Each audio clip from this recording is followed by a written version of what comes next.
just got the job last year. She was the assistant superintendent with the farms.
They flooded me.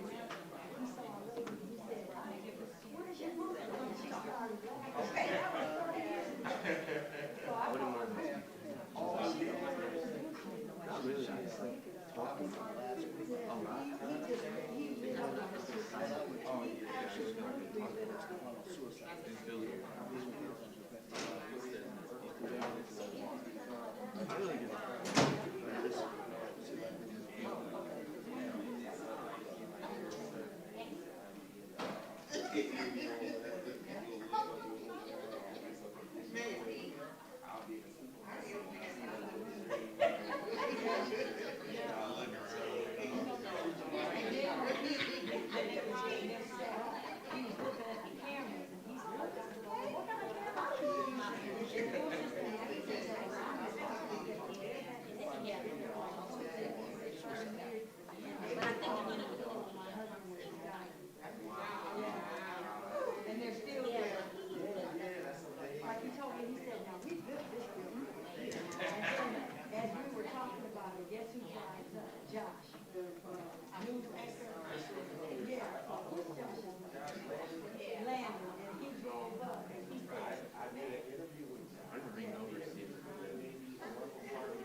Well,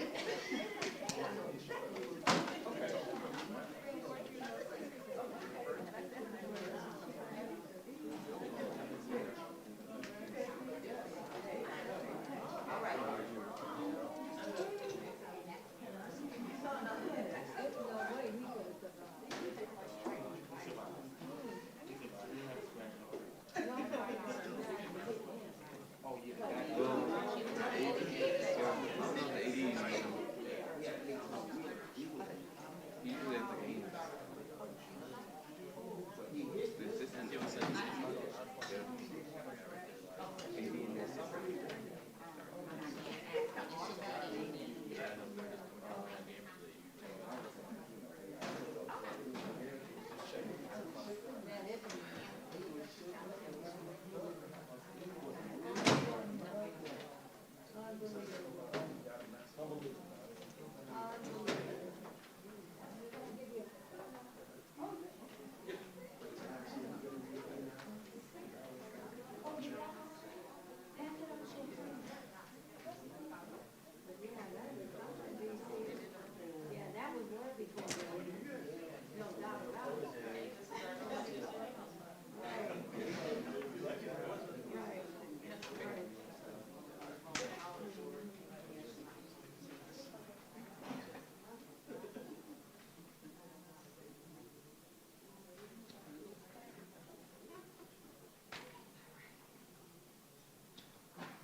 Assistant board president.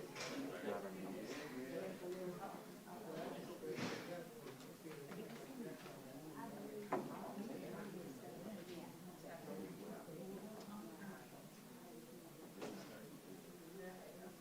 This on. Oh, my password is incorrect, so I can't see anything.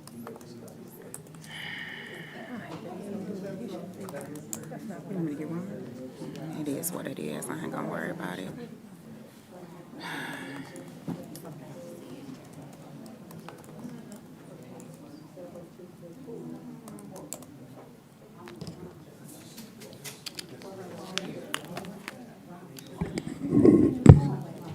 Good evening, everyone. This is a meeting of the Southfield Board of Education in public for the purpose of conducting the school district's business and is not to be considered as a community meeting. There are 2 opportunities for public participation during the meeting, and comments are limited to 3 minutes per individual. The board will listen to comments but may not respond during the meeting. If you wish to address the board, please submit a comment card immediately. Roll call, Ashanti Bland, Board President. Good evening, Yvette Ware Duvall, Vice President. Good evening, Leslie Love Smith Thomas, Board Secretary. Daryl B. Joyce, Trustee. Jillian Holloway, trustee. Braylon Boyd, student representative.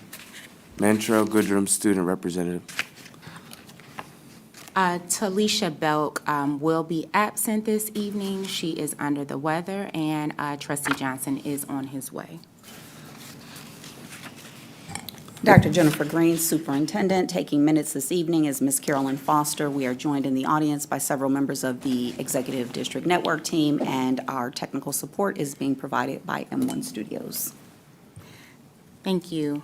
Pledge of Allegiance. I will ask that our Student Board Representative, Mantrell Goodrum from UHSA, lead us in the Pledge of Allegiance. You got this, Mantrell. You got it. Don't worry. Well,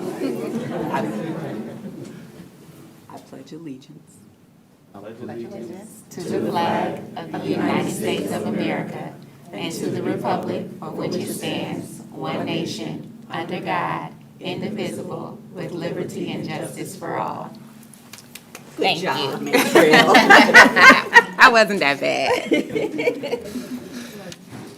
Public participation. If you wish to address the board regarding a school-related issue that has not yet been resolved by school administration, please submit a comment card immediately. Comments are limited to 3 minutes per individual. As a matter of fairness, speakers with complaints against individuals are asked not to mention any persons by name. Complaints concerning employees pursuant to Board Policy 9130 should be brought to the attention of school principals or other administrators before coming to the Board of Education. Your cooperation is appreciated. PG.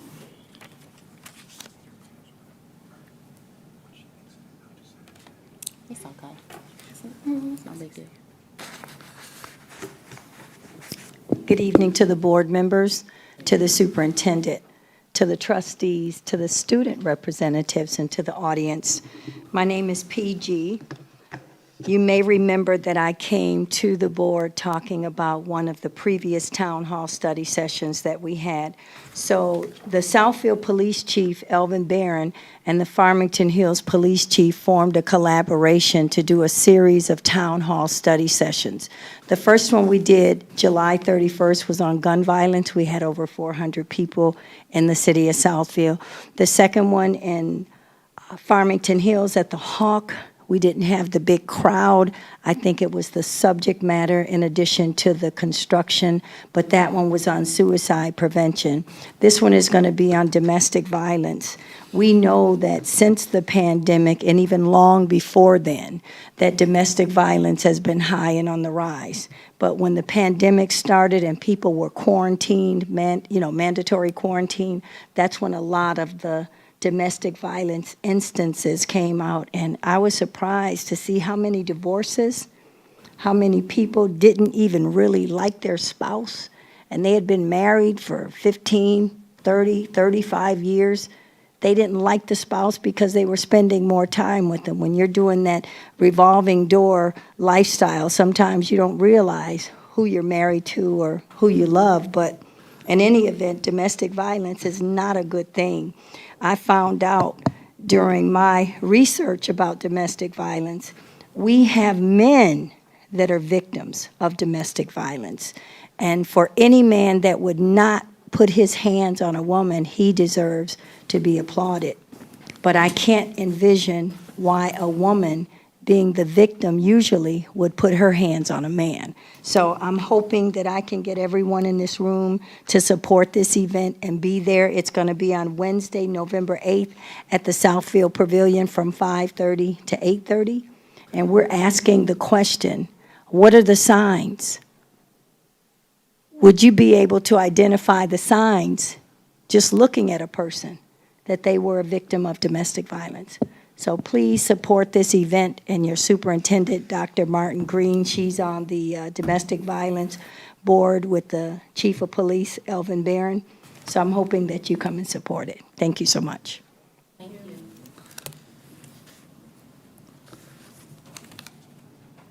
Haley Grobel? Did I say it right? Yeah. Okay, thank you. Sure. Okay, made it. Hi, I'm Haley Grobel. I'm the parent of a kindergartner at Thompson K through 8.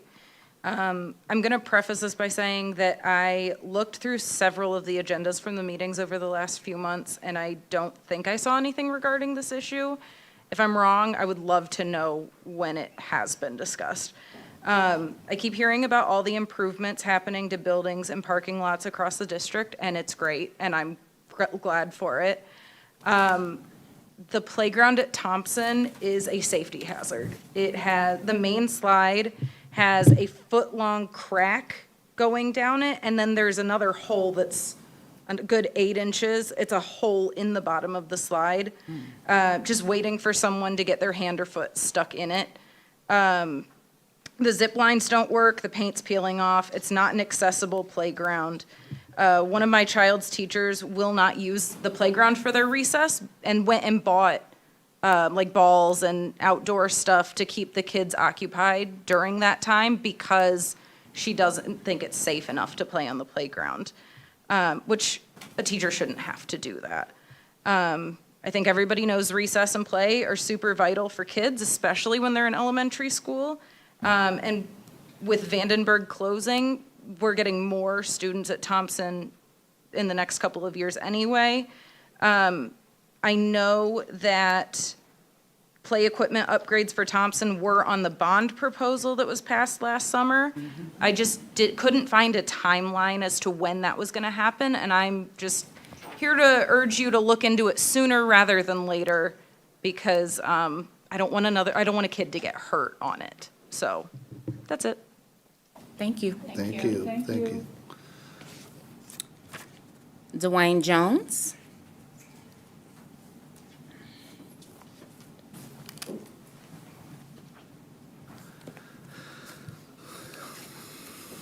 Good evening, everybody. Good evening. Thanks for the opportunity to talk to you about a very serious issue that I'm really concerned about, and that's violence in our schools, especially at the high school, at A&T. And so being involved in schools and having been involved in public education for a long time, there's no secret that there's an inordinate number of fights at A&T. And so we hear it in the school community all the time. Let alone the recent incident with the football team that has me very concerned, because we know that when there's escalation, that these things lead to escalation. And so the minor fights lead to bigger fights. The bigger fights lead to, other kinds of activities. And so we witnessed that. And so my concern is that I have talked to a few people in the district, and I'm not going to use names or anything of that sort, and I feel like there's not enough being done. And so I'm really concerned about it, in that some of the responses I got was that, we have the authorities involved, Southfield Police and the Oakland County prosecutor involved with the football incident. I don't feel that's enough, because we know how kids and sometimes coaches, my venue has been athletics my whole life, how they will cover for kids for different kinds of reasons. And so my feeling is that there's not going to be much that's going to come from that. And so that doesn't preclude someone from central office coming down to the high school to find out exactly what's happening down there at any point, at any time. The central office can supersede in certain areas what legal authorities can't. Nobody can stop anyone from central office going down to the high school and say, hey, what's going on down here? And so I don't feel like there's enough going on. I'm really concerned about it. I have gotten an opportunity to speak with some folks in the district, and I appreciate that. I think that's important, and I really, I'm honored to have that, that opportunity to discuss those concerns. And so my concern is that we need to be doing something culture-wise throughout the entire district, from K through 12, dealing with not only teachers and administrators, but with cafeteria workers, bus drivers, custodians, everybody, so that there's a change throughout the entire district. Things in terms of in-services for the entire district. We all get in-service days, and we can kind of set those agendas, but why not do something around a very important issue? I voted for bonds. I'm going to keep voting for bonds no matter what, but brick and mortar doesn't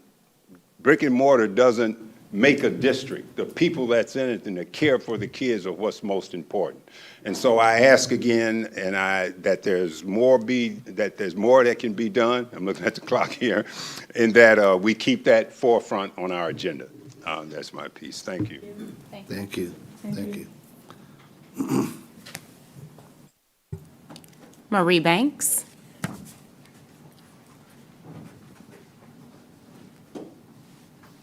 Good evening. I was asked to speak on behalf of our Southfield Booster Club. The president couldn't make it. And speaking with the AD, just to put the call out to the community that tutors are needed. Our students are looking to be successful academically as well as athletically, but they need our support and our assistance. So anyone that's under the sound of my voice that has a couple of hours, a couple of days a week, that could provide some tutoring to the sports that are in season, and it probably will be the same need next season, please contact the athletic department. And also, as officer for the PTA at university, we have our monthly fundraiser at Panera Bread in Lathrop Village on October 19th from 4 to 8. Let that be a time for us to come out and fellowship and raise some money as we have great things in store this year. Thank you. Thank you, Ms. Banks. Is that it? That is it for, Ms. Banks, would you please provide us with the details for the Panera Bread fundraiser again? Thank you very much. The Panera, I'm sorry, it's the Panera Bread in Lathrop Village. On Southfield Road. At Southfield Road. It's from 4 to 8. All your purchases the Panera will donate 20% of all the purchases.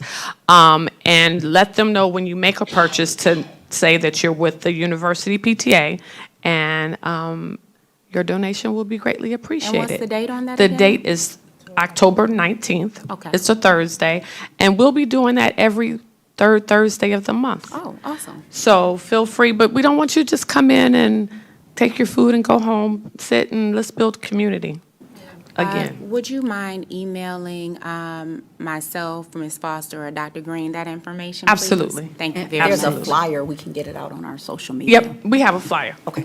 Thank you. Thanks again. Board matters.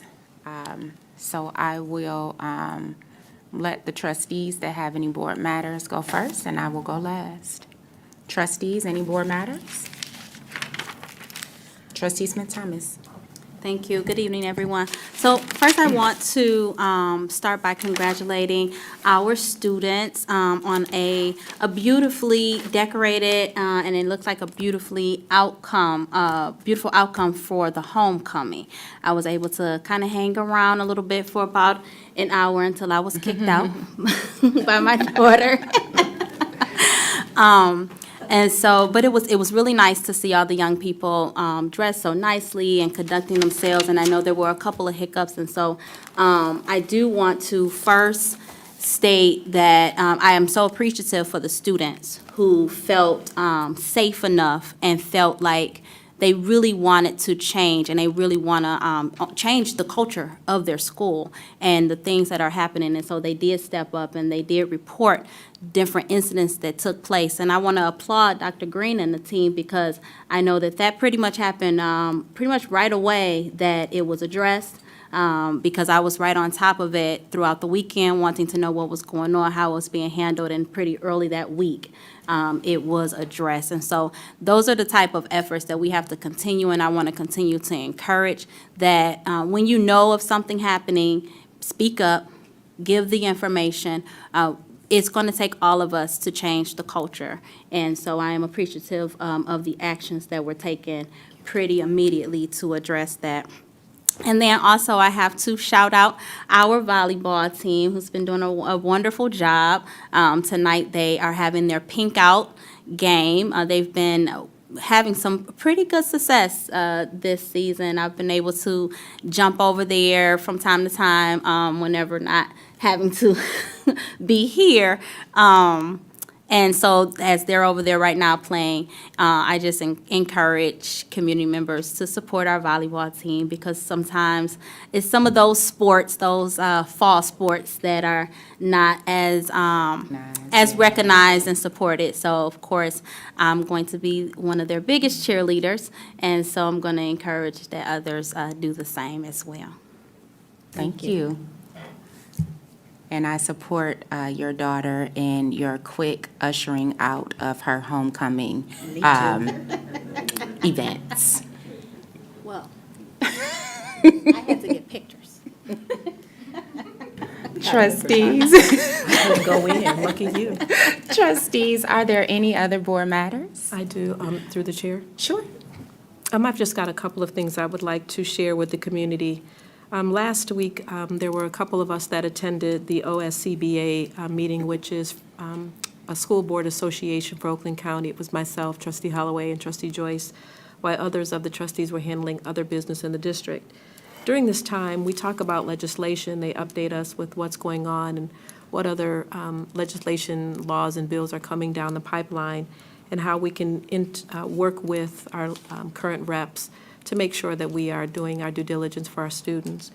They also did something that was really nice. It was a great refresher, and it was called Pearls of Wisdom, where they talk about Open Meetings Act and how we have to engage with each other and the things that we can do and cannot do, when to reply, chain emails, strictly information only. And these are just things to make sure that we are effective within the guidelines and the laws of school board. They also talk about parent community concerns and how to deal with some of the concerns through town halls and other items such as that. It was a very good meeting, and I was pleased to get some of the refresher courses.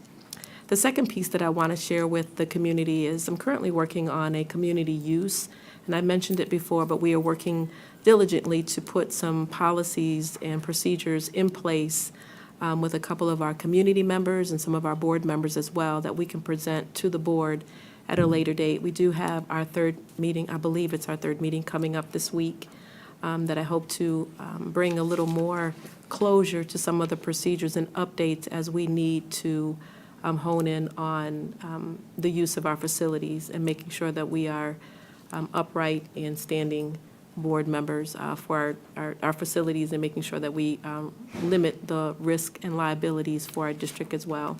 So stay tuned as we develop those policies. Thank you.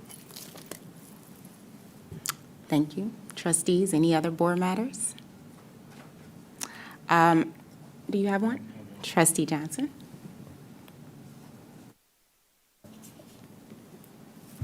Good evening, everyone. Good evening. So when are we reporting out about? You? Yeah, Oh, you can report out right now. okay, so I'm gonna report out. That was on my list. Okay, cool. About the CUBE conference that we attended a couple weeks back in Chicago. So I attended a few different sessions, and I had a really good time. The first one I went to is Are Your School Policies Fair? And it was presented by the National Education Association, which has actually affirmed itself as a racial justice organization focused on anti-racism and fighting white supremacy. And the session was all about creating policy through a racial equity lens. So some of my key takeaways were that all policies should take into account how the policy will impact groups in our district that have historically been disadvantaged. Equity-driven school boards are courageous, have strong working relationships, and express vocal support for those already leading on equity in the district. So we don't need to reinvent the wheel, just lean into those opportunities that are already existing. And there are organizations that some other districts recommended to conduct an equity audit to see what areas we're lacking in.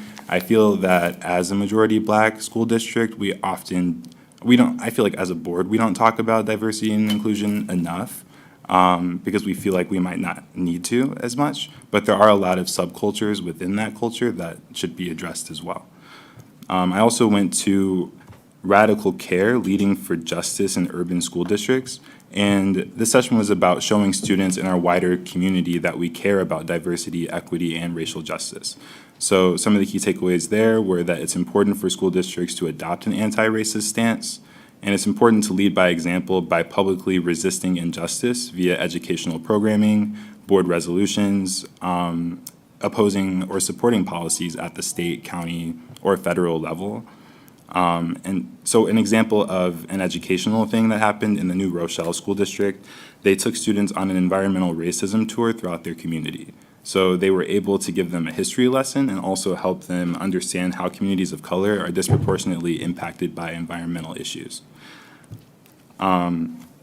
So yeah, that's how the CUBE conference went. And overall, I took away that we as a board should be more vocal about cultural and political issues, in addition to remembering to put diversity, equity, and racial justice at the forefront of everything that we do. And that leads me into this next thing. So this is something that very well might not work out, but I'm doing it because I think that it's important for us to state our values and to show our students what civil discourse looks like. I sit before you today with the deep sense of responsibility and a commitment to our community and a profound belief in the principles of our democracy.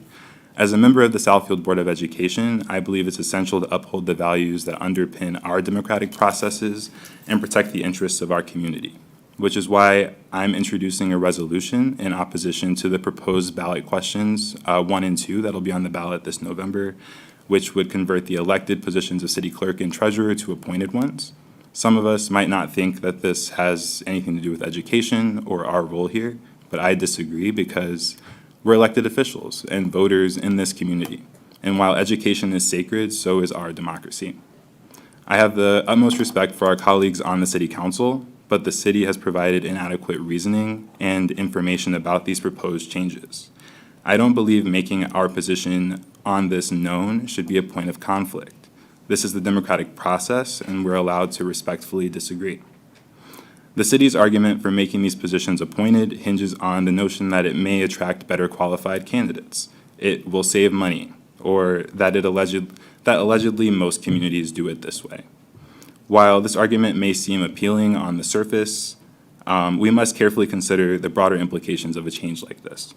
One of the cornerstones of our democracy is the ability for citizens to choose their representatives and officials. Electing our city clerk and treasurer ensures that these key positions are directly accountable to us, the voters, and appointing them would erode this fundamental principle.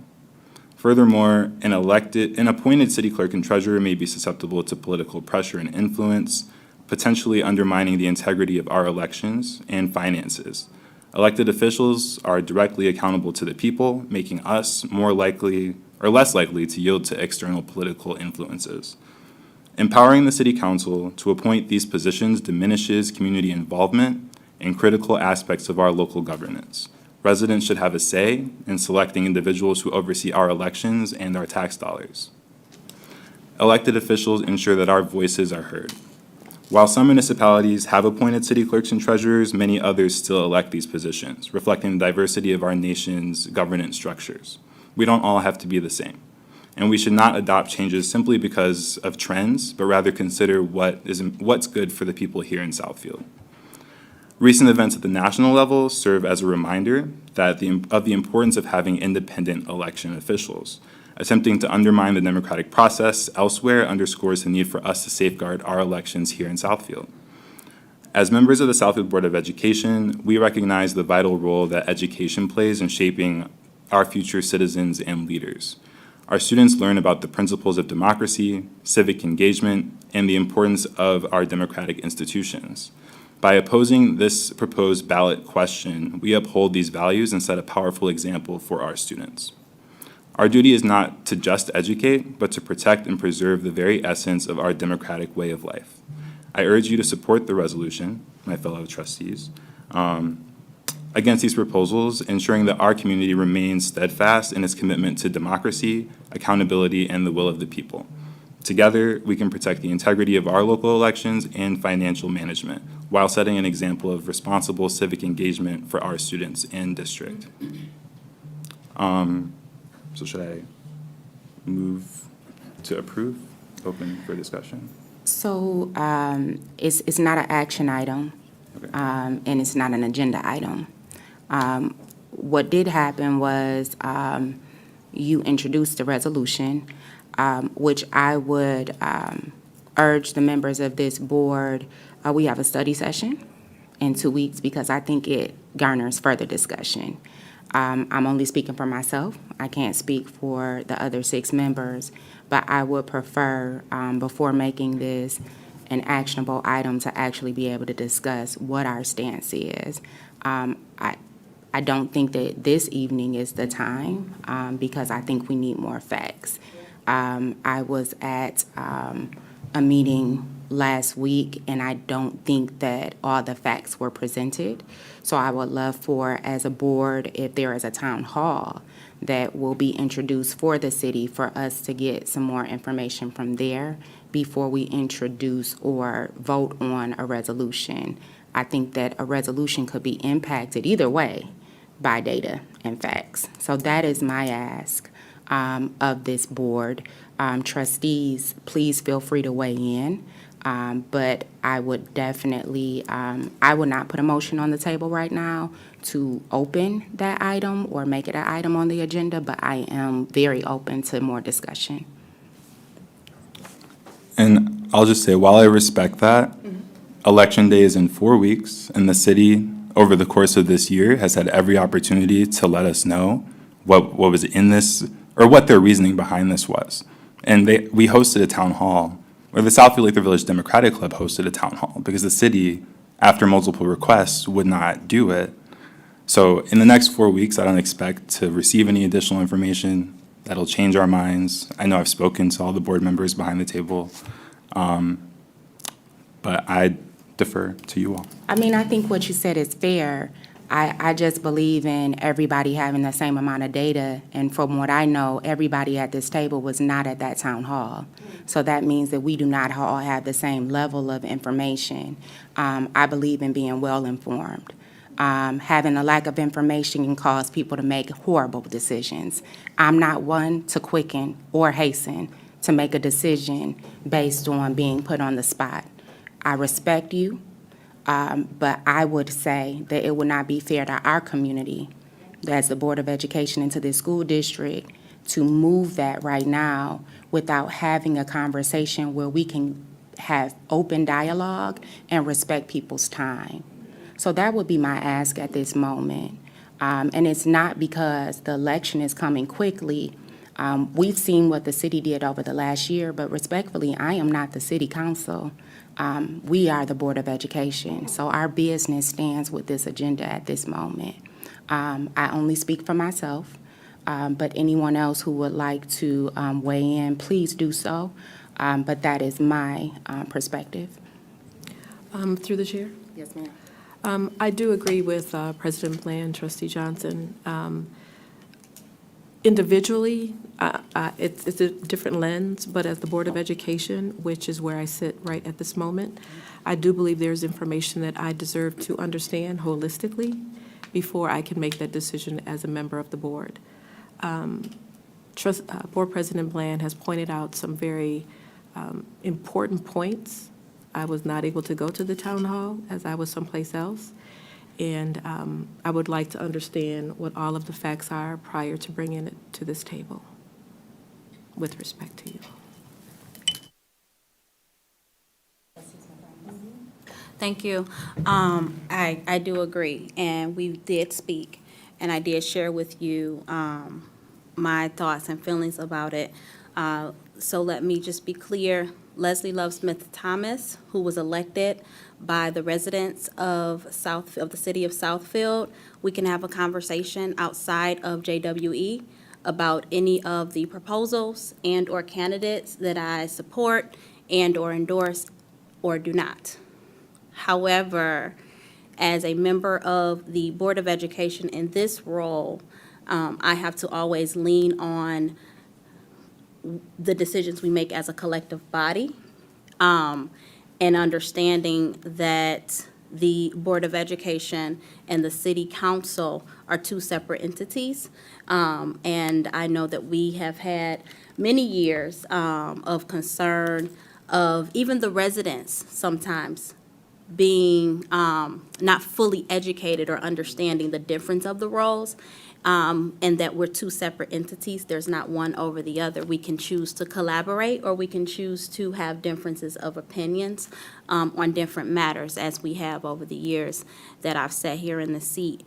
And so I do want to encourage you, because we all wear different hats, multiple hats. I was in attendance, as you know, at that town hall. The Board of Education is a governance body that is nonpartisan, although we individually have our partisan beliefs and and values that we follow. And so I want to encourage you to continue to be an advocate. I want to encourage you to continue to lift your voice. I do respect that you thought to bring it to this body. I think that in the future, what I would say, understanding parliamentarian rules, is that should you feel that something should be introduced as a motion, move forward with doing that. And do so in a way and in that everyone's afforded the amount of time and opportunity to have a deep understanding of what the issue is that is being brought forward as a motion. And so, again, unfortunately, I have to agree with the stance as it relates to not the matter at hand, but how the matter is being handled. I do have to agree with Board President as it relates to that. And again, separate from here, I can talk to anyone. I'm willing to talk to anyone about any of the upcoming proposals and/or candidates and where I stand regarding that. However, in the seat that I'm sitting in right now, with this issue not being a direct impact to education, although it is a direct impact to our community, right? It is a conflicting one to have to say this is perhaps not the time or perhaps the space for such a resolution. Trustees, are there any other comments regarding Trustee Johnson's ask? Trustee Johnson, did you have anything else that you want to? Oh, I'm sorry, Trustee. Just cutting to the Joyce. chase. Yes, sir. I understand what you're saying, and I agree with you. I totally do believe in being an informed voter, one who's been voting ever since the age of 18, and that's been 40-something years. So I don't want to give up my age. Okay. Okay. Totally informed. I like to be, and so I just know that we need to have more discussion on it. That's my take on it. Okay. Understood. Trustee Holloway? Through the chair. I could appreciate everything Trustee Johnson has said, and I have a lot of agreeing. I'm agreeing with a lot of what he's saying, but I also am looking at the board, and everyone is concerned about different issues, so I don't think this might not be the time to accept that at this moment. Understood. So in regards to that ask of the resolution, I would make sure that we move that to our study session where we can have some more open dialogue, maybe be presented with some more facts. I think that gives us time to reach out to our counterparts, right, to ask for more information, and then we can discuss at that date. But I do appreciate you bringing it to this table. Just for record keeping and clarity purposes, that was not introduced as a motion, correct? Okay. Thanks for your consideration. I do believe that, we as a school board can and should take political positions and tell this community what our values are, and I'm looking forward to discussing this more. Agreed. I do have a few board matters, and it leads into some things that were said by Trustee Johnson. My first is I want to applaud the members of this district for having courage. It's something that I tell my children all the time. You need to be courageous in speaking up. I realize as we have more and more people come to the podium, there's more and more informative concern, and I appreciate it. You should be concerned. Without the concern, the culture won't change. And I heard Mr. Jones loud and clear. Organizational culture is something that I specialize in, and it truly takes a whole village. It's not something that you can do in silos or in autonomy. It requires everyone. So what I've realized is as this board becomes more cohesive, because I do believe that things trickle down, and I believe at the top you are the example, and if you lead by example, it will reach the smallest of people, right? That being our students, and that's what's important. The parents, the community, and the students will change the culture. I've recognized that we get a lot of emails that are solution-driven. One thing I tell people, please don't bring me a problem with at least having 3 solutions. It won't help me, right? We have a lot of work ahead of us, and I think we've all been up to task. I think the Cube opened our eyes for those of us who went to a lot of factors. And there is one story that I would like to share out of Chicago that put a lot of things in perspective of where we are in 2023. During COVID, we all got ESSER dollars to get Chromebooks. The deputy superintendent of Chicago, and I believe Trustee Smith-Thomas was there for this, the deputy superintendent of a district in Chicago said that they were handing out Chromebooks and hotspots to everyone.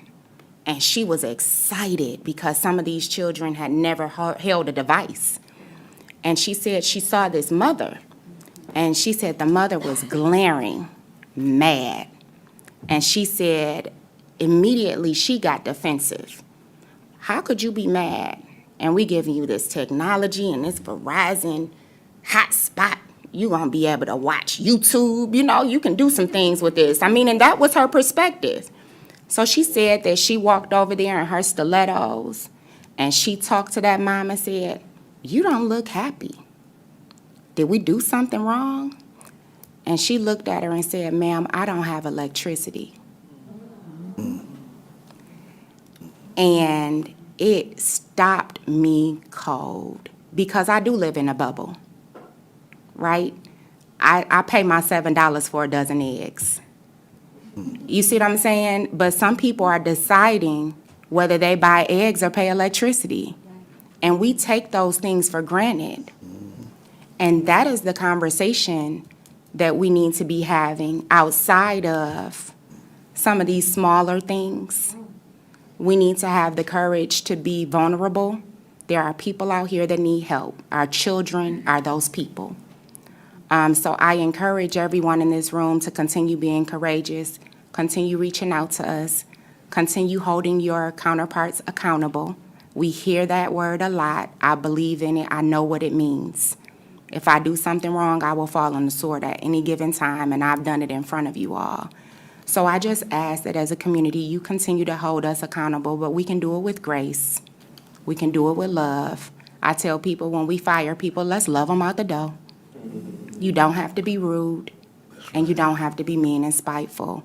If we want our children to stop fighting, we must stop fighting in front of them. That's right. Yes. So I truly appreciate this community. I appreciate this board. I won't stop telling y'all that. I may get frustrated. I'm human. But I appreciate you always answering my calls, my texts, my emails, and we have work to do. So as we continue to move forward, please keep reaching out to us. We need to know what's going on. We can't be everywhere all the time, but you are boots on the ground. So that is my board matter, because it's not what we do, it's how we do it that truly matters. Knowing our why is extremely important, and our why is these children. So thank you all, and I will just keep encouraging you to reaching out to us. We see it, and we answer, and we hear it. we have the report of our student board representatives. Mantrell Goodrum from University High School Academy. Mantrell, good evening. Good evening. For the month of October, here are the past, current, as well as important future events at University Middle and High School Academy occurring this month. The class of 2024 is starting their fundraising campaign for the school year. The senior class kicked off their fundraising with the Senior Sunday in both the later weeks of September as well as the first week of October. The Senior Sunday was a huge success and a great amount of money was earned, although I don't have the exact amount yet because our senior sponsor is still calculating the money.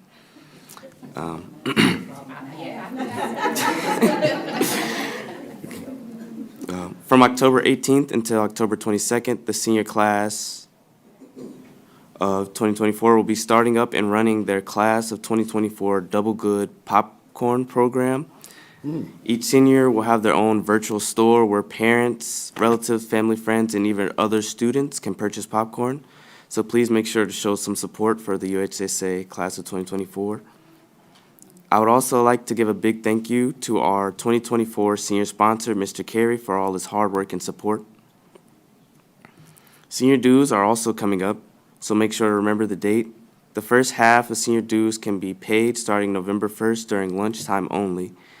The first half of the senior dues must be paid in order for seniors to get measured for graduation cap and gowns. On a separate note, the first window for digital PSAT testing is currently open, and these test dates are still full school days for all students, including students that are testing in grades 6 through 12. Today, Tuesday, October 10th, from first hour until third hour, all 11th grade students took the PSAT. Tomorrow, Wednesday, October 11th, from first hour until third hour, all 10th grade students will be taking the PSAT. And finally, on Thursday, October 12th, from first hour until third hour, all 8th and 9th graders will be taking the PSAT. Parents and students, please make sure that students arrive on time, especially on their respective testing dates. If a student is late for testing, they may miss the test or have to take the test on a separate date. Immediately following the PSAT testing, Ms. Lewis will be accepting payments for spring 2024 AP exams. The deadline for these payments will be Wednesday, November 9th. Also at the U, we are excited to bring back Michigan First Credit Union. Their office will be opening soon, operated by students at the U. Additionally, on Thursday, October 19th, parent-teacher conferences will be held virtually. And on Wednesday, November 8th, report cards will be released. Furthermore, the UMHSA application opens soon. The application opens on Monday, October 16th, and closes Friday, October 27th. Also, breast cancer / pink out day at the U will be Monday, October 23rd. Lastly, the U would like to recognize a couple students for their achievements so far in the month of October. The students of the month are 7th grader Anthony Jones II. Anthony is gaining recognition from Officer Jarrett, our Southfield police liaison, for his awareness and communication of alerting Officer Jarrett of a visitor in the building. And 12th grader Skylar Little. Skylar is gaining recognition from Ms. Lewis for his leadership in the yearbook team's efforts, as well as designing the front and back covers for the 23-24 UMHSA yearbook. He has been named editor-in-chief and will oversee the entire creation and marketing process. Moving forward, the school-wide activities that are occurring at the U are positive and productive for student achievement and enjoyment. Thank you all for listening. Trustees, are there any questions for Yeah, I have Mr. a question. Goodrum? I have a real serious weakness for popcorn. So could you please, share with us those dates for the fundraiser for the popcorn? Yes. The dates are October 18th until October 22nd. Okay. And I don't have a link just yet, but when I do, I'll send it to you all. Please do. Thank you. You can have all of my calories. I do have a question. I think for the community, you heard us mention the digital PSAT a while back, and now that the school, the scholars are taking it, are you hearing any feedback from anyone about the ease, or does it ease anxiety? What's the response to it? I heard the 11th graders that took it today, they felt that it was a lot easier and a little, I think they seemed a lot less stressed later on in the days, so I felt like it was a little easier on the students, so I think it helps. Thank you for your report. Very thorough.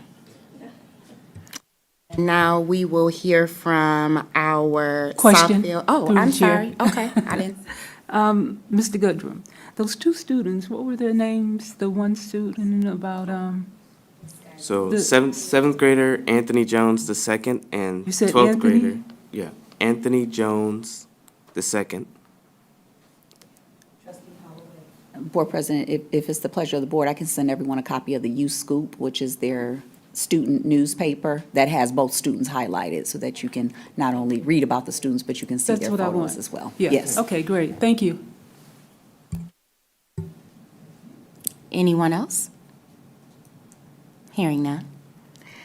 We will now hear from Braylon Boyd, who is our student board representative from Southfield High School for the Arts and Technology. Good evening, Braylon.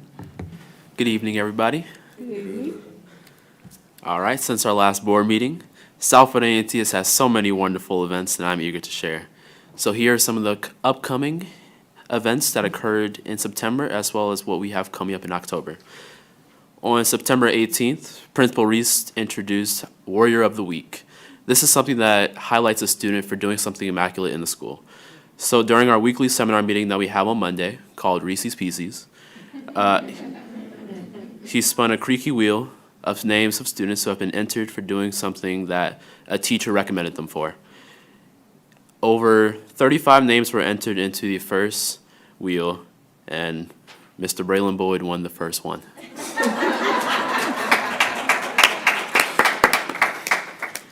I took a picture with a spear and it was on the TVs for 2 weeks.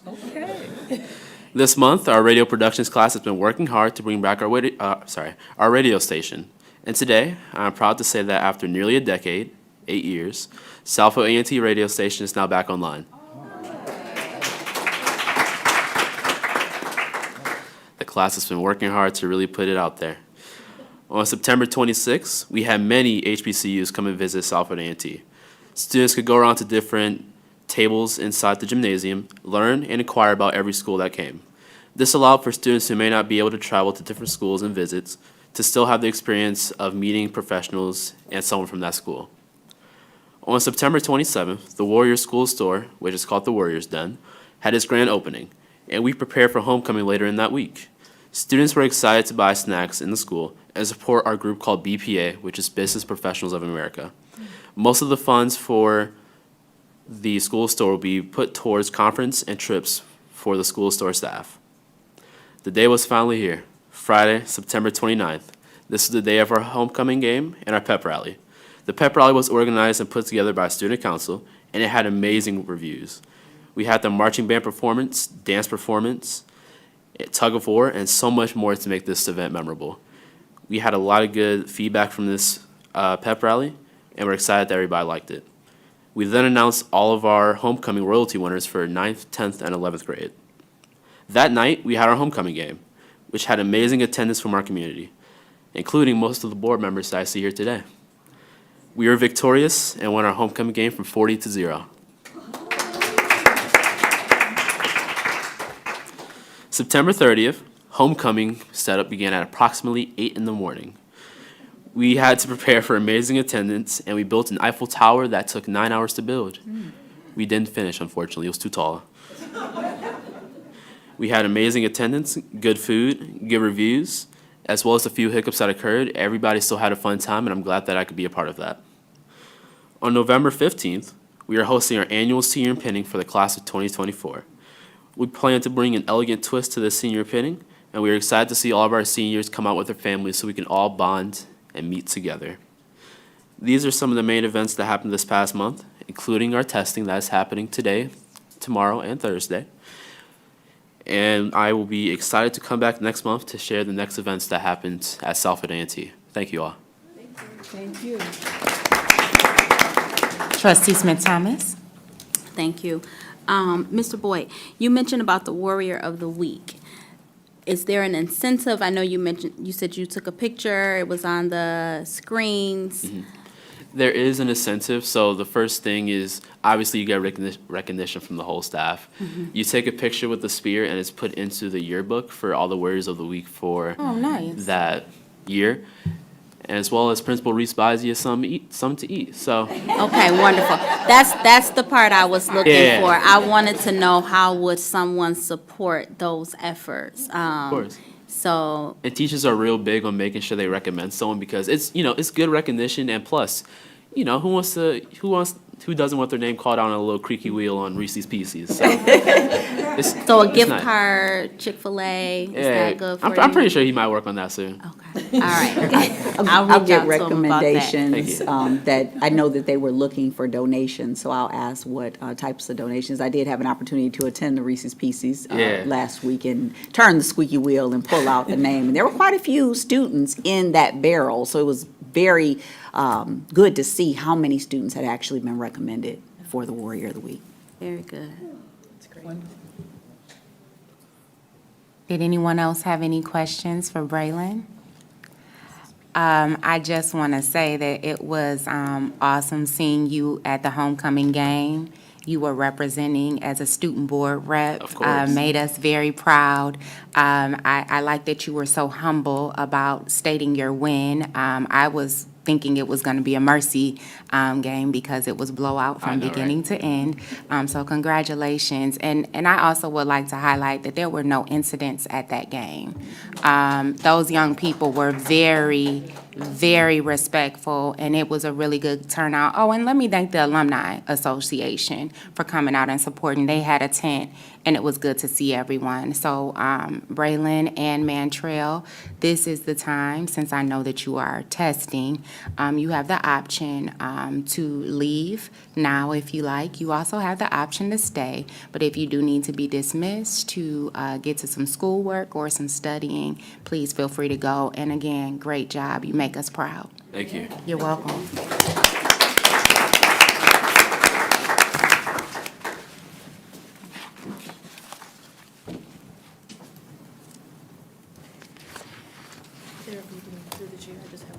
Oh, sure.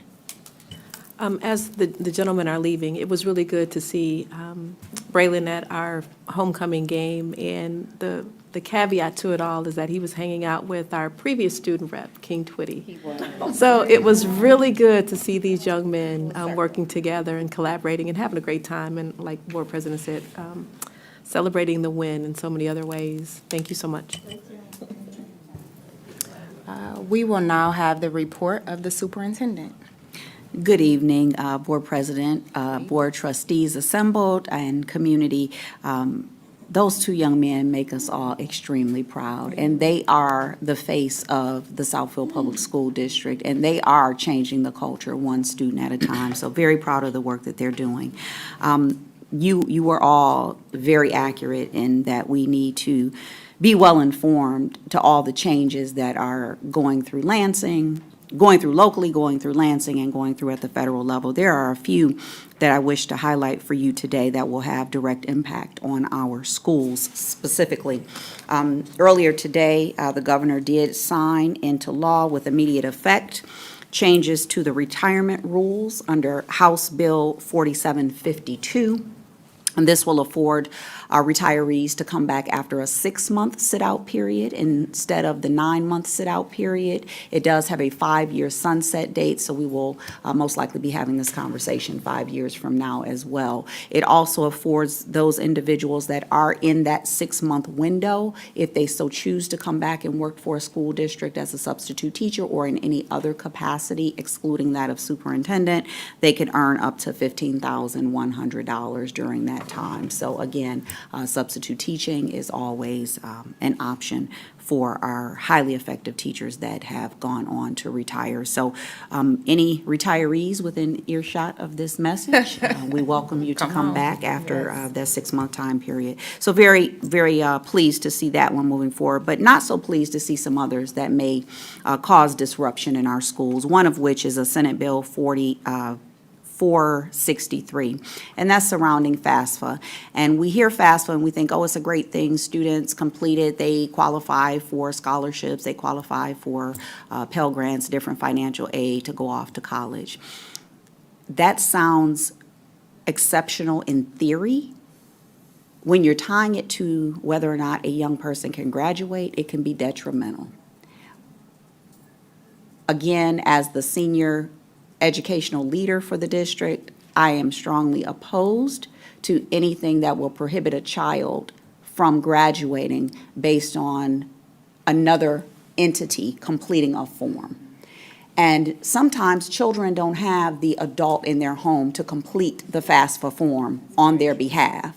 So I don't want them to tie their diploma to whether or not a parent completes a FAFSA form. So I ask that we all stay aware and abreast of what's happening with some of these bills that are trying to make their way through the House. The other part of it is what happens if a student decides to complete the form on their own? Because if Jennifer was in that situation, I probably would have filled it out on my own so that I could get my diploma. So now that being said, am I going to be brought up on fraud charges because I simply wanted to get my high school diploma, which I deserved? So we need to really read the fine print associated with many of these bills making their way through. There's also one that's very, very alarming to me, and this one was referred to the Committee on Regulatory Reform, and that's House Bill 5603. And this is to afford students as young as kindergarten to bring medical marijuana to school. We know the challenges that communities faced when cannabis became legalized. We know that students with medical conditions we have policies, procedures, and laws in place for them to bring their medicine to school. Taking the lid off Pandora's box and allowing medical marijuana throughout K-12 school districts will be a nightmare for educators, for parents, and for other students. Again, there are a lot of larger issues at play, and we need to be acutely aware of what those are and not be distracted by some of the other things that people want to take away our attention. So those are the big ones that I wanted to lift. I did speak with Ms. Foster today regarding the Advocacy Institute. I do plan on attending with any trustees that are going to DC in January. We need to continue to advocate on behalf of our young people, again, here at the local level, the state level, as well as the federal level, because there are some significant changes being proposed that will impact our children, not only today, but for years and decades to come. Any questions regarding that, Board President? Trustee Smith-Thomas and Trustee Wardavall. Have we heard from Jennifer Smith on any of these? She has sent out, she sent out an email saying to contact her on a couple of things, but I don't know if they've held any webinars. I know sometimes she holds her webinars so that we can get caught up on things. Haven't seen any. So she hasn't sent anything stating a resolution? No, In support or against? Nothing? we haven't received it yet. Oh, sure. I'm sorry, my apologies. Jennifer Smith is from MASB. She runs the governance and legislative arm, and is really on top of making sure that all of the different bills that are impacting education come down to the local school boards for either resolutions in support of or against. Board President, if it's the request of the board, I can ask Ms. Foster to reach out to Jennifer tomorrow and see if there are any planning on having pending that. resolutions for these specifically, because these would have direct impact, devastating impact to our community. For sure. Trustee Wardavall? Dr. Green, is there something that our public can lean into with reaching out to whether it's our state reps or whoever it may be with some of these concerns that are happening in legislation that will impact us so that we can put our voice out there? Absolutely. What we will ask our communications director to do is to post all of the representatives for our school district on our social media and on our webpage to ensure that you have direct access to those individuals. Thank you. Indeed. Anyone else? Trustee Joyce? Yeah, so Dr. Green, you said you're going to the January advocacy conference. I feel so strongly about all of this impending legislation that, yes, I will be going to DC, and I hope that trustees. Is any other board members going? Well, I know Trustee Smith-Thomas goes every year, and she usually brings back a very detailed report. I am going to try to go. I did let Ms. Foster know that I was going to check my work schedule. You and I spoke, and I think you said you were going as well, correct? So we do have some representation. Please get with Ms. Foster, anyone who plans on going to DC this year. It sounds like we could use our weight in gold up there. Thank you for that information. The only other legislative update, Southfield Public Schools contributed to a white paper regarding the broken promise from IDEA. You know, that's something that we go to DC to discuss every year. It was adopted into law in 1976, and we are still waiting for them to fully fund the 40% that was promised to us back in 1976. And as of late, it was funded at 13%. It is costing the district significantly, and we were happy to contribute to that white paper that will be submitted to the White House. Perhaps we'll get the 40 acres and a mule with that as well. Waiting on that also. So that is all for the legislative update. Next, you see on the agenda is our current enrollment. A few weeks back, I mentioned that our numbers were elevated. However, we had to do some data scrub to determine what our numbers truly were. Fast forward to this past Wednesday with Count Day, I am here to report out this evening that we budgeted for 4,874 students, and officially thus far, we have 4,725, which gives us a variance of 149 students, or approximately $2 million difference. Therefore, we will be making some additional recommendations to the Board of Education to keep our budget within balance for this school year. So I did have one comment, just because I know that our study session, sometimes that information does not get out. We have asked that our current enrollment and the enrollment status of each building be posted on our website, so the community is informed. I know we have a lot of people reaching out about specific schools, so we want to let everyone know where we're at with our enrollment, just to keep with the transparency of it all. And since we know that we're having certain buildings that are closing, as the young lady here stated earlier at public participation, with certain buildings closing, you're going to start getting an influx to other schools. So we have requested that of Dr. Green and the communication staff as well. So we are trying to get better with how we communicate information to the community. Thank you, Board President. Our Director of Communication is out currently. Yeah, so I just wanted to let you know that that will be forthcoming in her absence. Trustee Smith-Thomas. Thank you. Board President, can we request of Dr. Green and her team an effort, or at least some conversation around some enrollment efforts, canvassing, whatever the strategies might be? Not here to tell you how, but Right. we'd like to talk about what. And Okay, And timeline. yes. thank you. Anyone else regarding enrollment? All right. Thank you, Board President. At this time, we'll have a 2.5-minute intermission to watch a brief video that was covered by Fox 2 News last Friday, I believe. Ms. Foster? To Fire Ops 101. It's a program hosted by 11 different fire departments across Oakland County at OCC's Auburn Hills campus. giving government and public officials a first-hand taste of what our firefighters do best. Fire service isn't just going and fighting fires every day. We've morphed into hazardous materials, confined space rescue. EMS is a big portion of our job. And I'm getting suited up with them. Pulling my pants up. That gear is heavy. You can cinch those down. Can't forget the air pack so I can breathe. Feel like I've got better posture. And the final touch, the mask. There we go. There's a smoked out building. We breach open the door.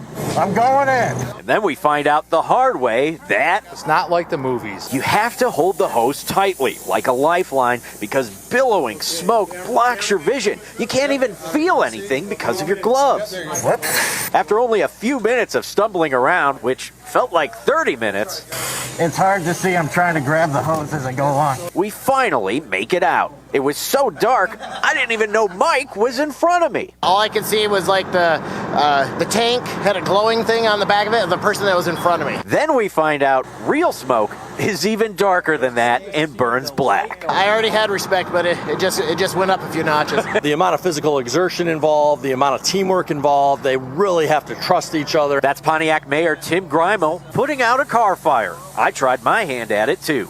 Here we go. Oh, yeah. We did it. We did it. And it ain't all smoke and fires. There's hazmats and active shooter scenarios. I did not realize that firefighters went in 2 buildings while shooters are actively shooting. And if you're ever trapped after a car crash, firefighters are the ones with this, the jaws of life. Oh man, these are actually heavy. You can't screw it up. Perfect. We cut the roof off and break in through the rear windshield. Breaking glass. Using equipment like this in Fire Ops 101 gives decision makers experience, a deeper understanding of what these departments do and need. Say we need a set of Jaws of Life and they find out they're $45,000 for the set. You know, it's kind of mind-blowing for that politician. At least until they've gone through it themselves. It's amazing what firefighters go through. It gives me a new appreciation for the amazing work that they do. Reporting in Auburn Hills, Scott Walczak, Fox 2 News. The reason I lift that video into the conversation, as you can see here on the counter this evening, I too participated in Fire Ops 101 and will receive my honorary badge at the next city council meeting.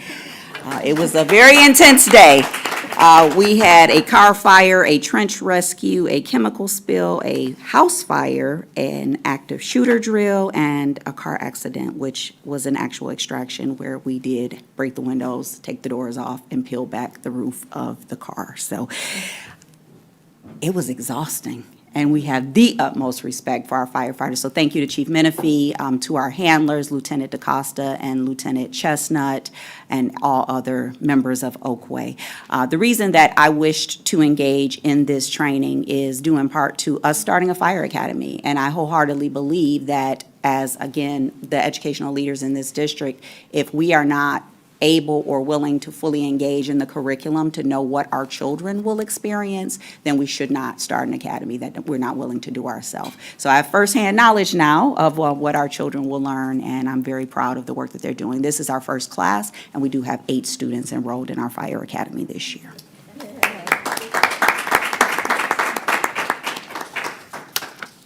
Next, we will turn to our bond updates, and not to comment directly on public participation. However, I would like to lift the fact that we are working diligently with the bond team to see what projects we can move up. Safety and security are our primary goals, and thus with the last board agenda, we had some requests for the elevators and for the bleachers, and it sounds as if we may be coming back to you with some playground equipment. We had the smallest series at the beginning, which was Series 1, so we are looking at those items that are most pressing or the highest priorities relative to safety that will be moved up first. So we will have something for the Board of Education regarding those items relatively soon. We have our next meeting on Monday of next week, and we'll be with Plant Moran, Barton Mallow, our architects, and all other parties for the entire day to work through some of those pieces. While we always appreciate community members coming and lifting items to the board, I just want to ask, what is the protocol internally where that information could or should have either been reported or known to JWE, logged, so that before it came to the board, there was internal knowledge and awareness Absolutely. of it. So there are several different mechanisms by way in which we can report these items. I did hear that a staff member knew, so staff members can report it by way of School Do, which is our internal reporting system for anything operational. If the building level leader knew, they could report it directly to operations. If a community member knows and you go on our district website, you can click Contact Us and it will come directly to the Office of the Superintendent and to our communications director. So there are a myriad of ways in which this information can be brought forward. All of our decisions were predicated, to date, were predicated on our facilities audit that we had completed. And in that audit, we had items that were red in the district that needed top priority, yellow, and then green. They had a little more life expectancy. We've had that audit for 4 years now, so some things have shifted. Some equipment is not in the same condition, so we are moving some pieces around the table, but there are a lot of ways in which that information can get to us. Plus, we're out in the buildings. Unfortunately, I haven't been on the playgrounds as much as I would like as of late, but that's another way that we see what's happening out there. Board President, if I might. Just want to encourage those in the schools daily. Again, we always appreciate, and I would never discourage a community member from coming to the board meetings and lifting, but usually by the time community members come to the board, it's because an issue has gone on for too long and or unaddressed. So if you are there and you see it, please, we just heard all the different avenues that matters can be reported, especially when they are of safety concern and a direct impact to our scholars. So again, it's all of our responsibility. It's all of our responsibility to do the due diligence. So before we leave that conversation, I would ask that tomorrow morning we at least go over there so we can ensure that nobody is getting on that slide. That's troubling. If we knew better, we do better. I think we need to do better. So I appreciate you mentioning that, and I think that speaks to what I said about us having the courage to speak up. Absolutely. You see something wrong, say something. Please know nothing can happen to you from letting us know that there's a broken slide on a playground, but we don't want our kids injured. No, So not thank at you all. for that. We also have our owner's rep and our construction management team here this evening. If you have any questions regarding the board updates that we sent electronically to all of the trustees, and it was also attached to the board packet for our community.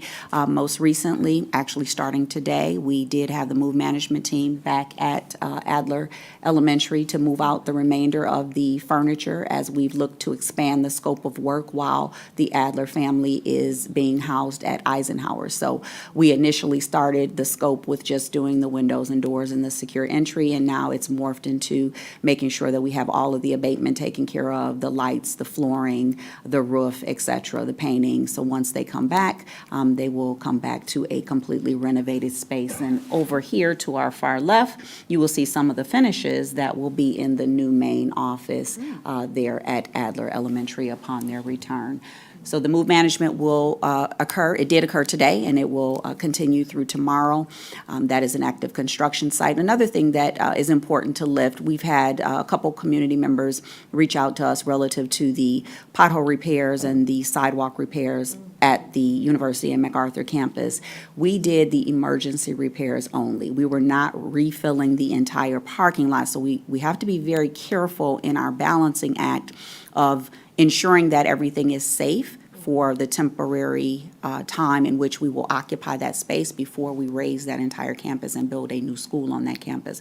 Because once we bring on the heavy equipment, if we redo the entire parking lot, bring the heavy equipment, it's going to destroy the parking lot and the pavement. So anything that was of hazardous conditions, we did wish to address, and we will continue to do so. We also had the concrete work start at Kennedy Learning Center this past week, and Dan Anderson, I'm looking at you because I know I'm forgetting something else that we have going on right now as we speak.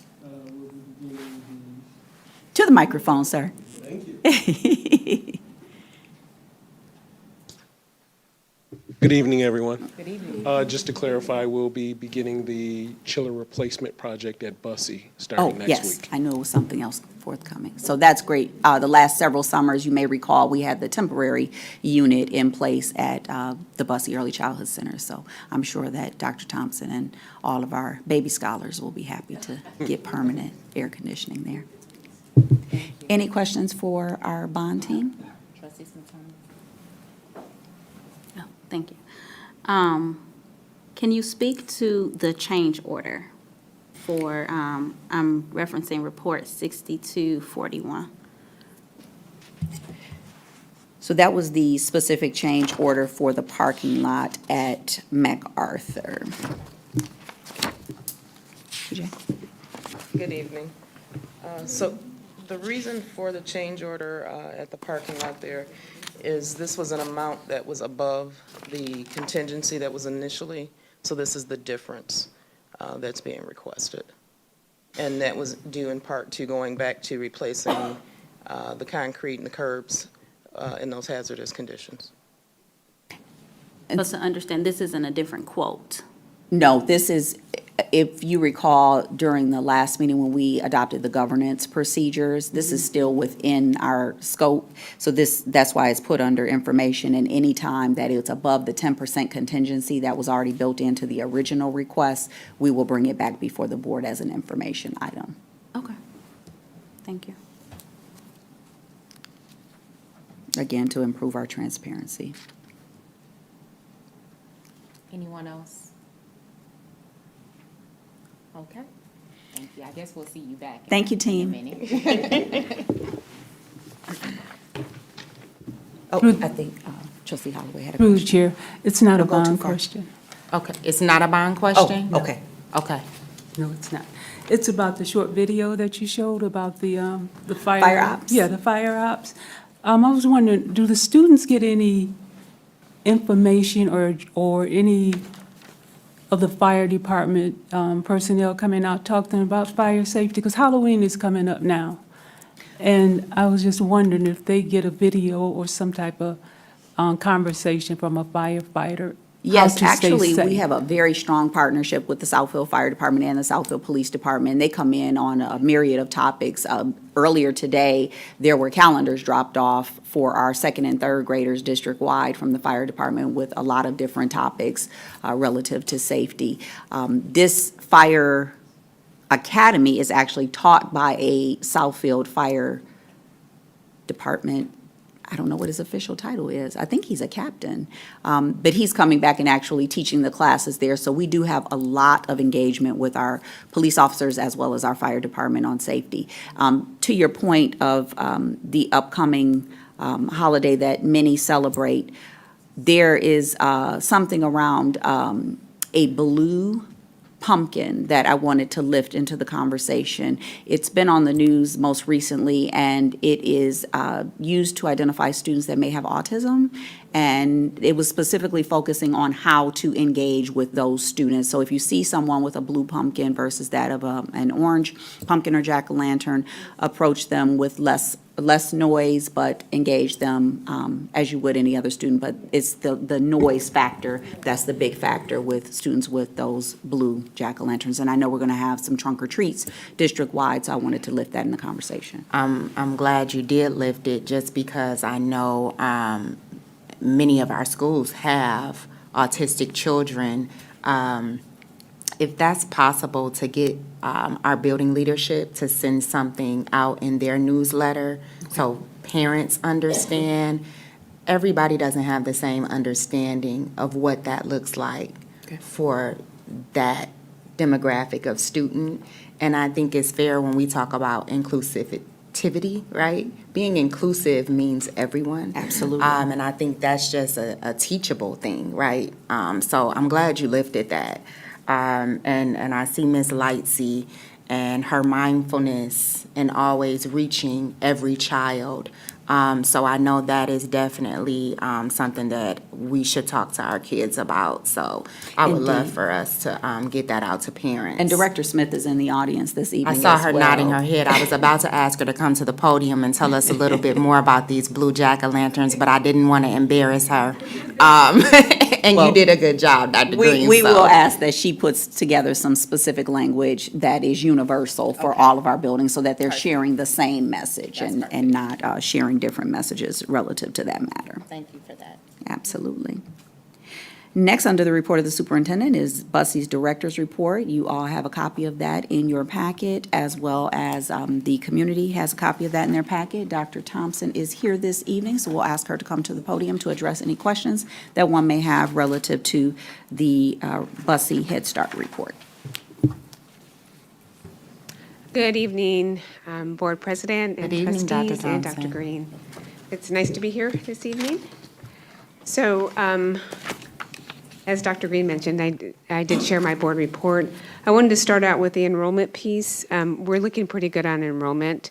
Right now, we have 9 classes open, and we have 4 more to open. We just got 7 candidates from Elite, so we have candidates to interview. So really happy about that. The people we've hired this year are great. So I feel like we're off to a really good start. So right now, our early Head Start class programs are full. We have 8 and 8 in the infant and the toddler classes. We have 83 students in Head Start, so we have 45 slots available, and then we have 30 slots filled in GSRP, and then we have 50 slots.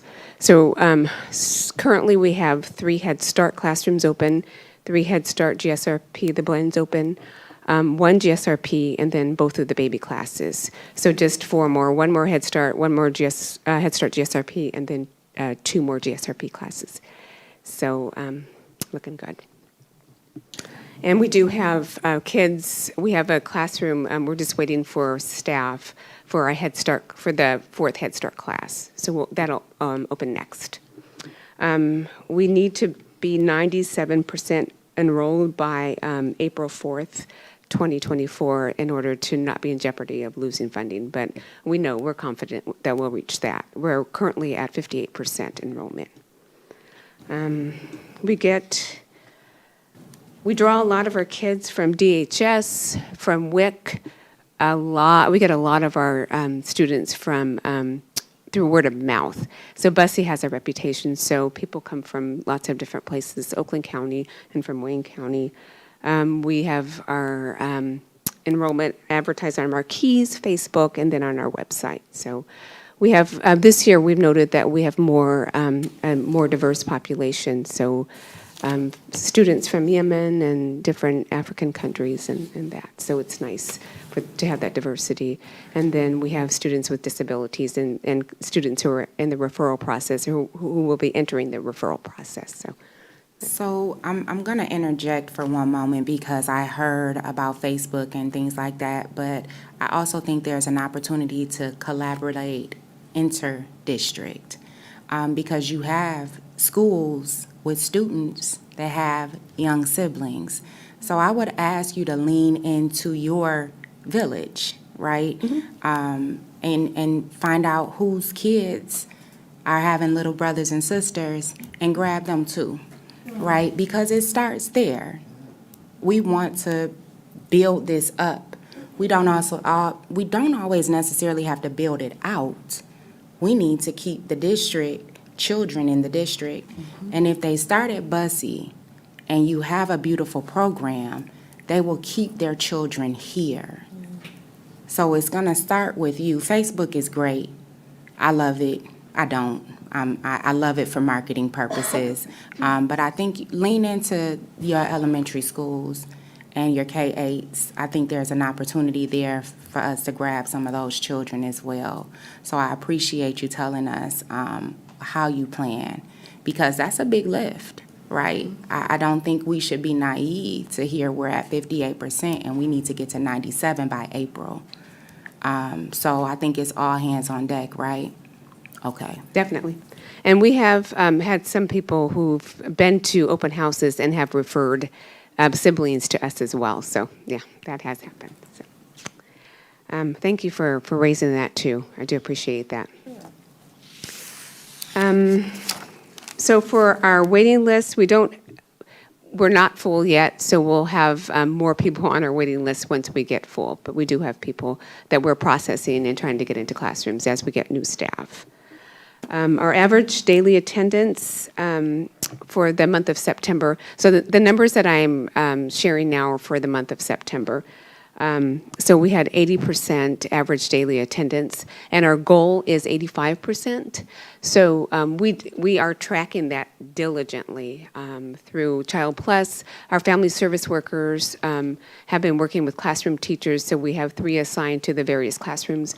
So we've had lots of illnesses and things like that, so, but working on that as well. And we've reiterated our policies to staff as well as our families too about if kids are ill or even if staff members are ill, to make sure that they stay home and come when they're well so that we're not spreading things.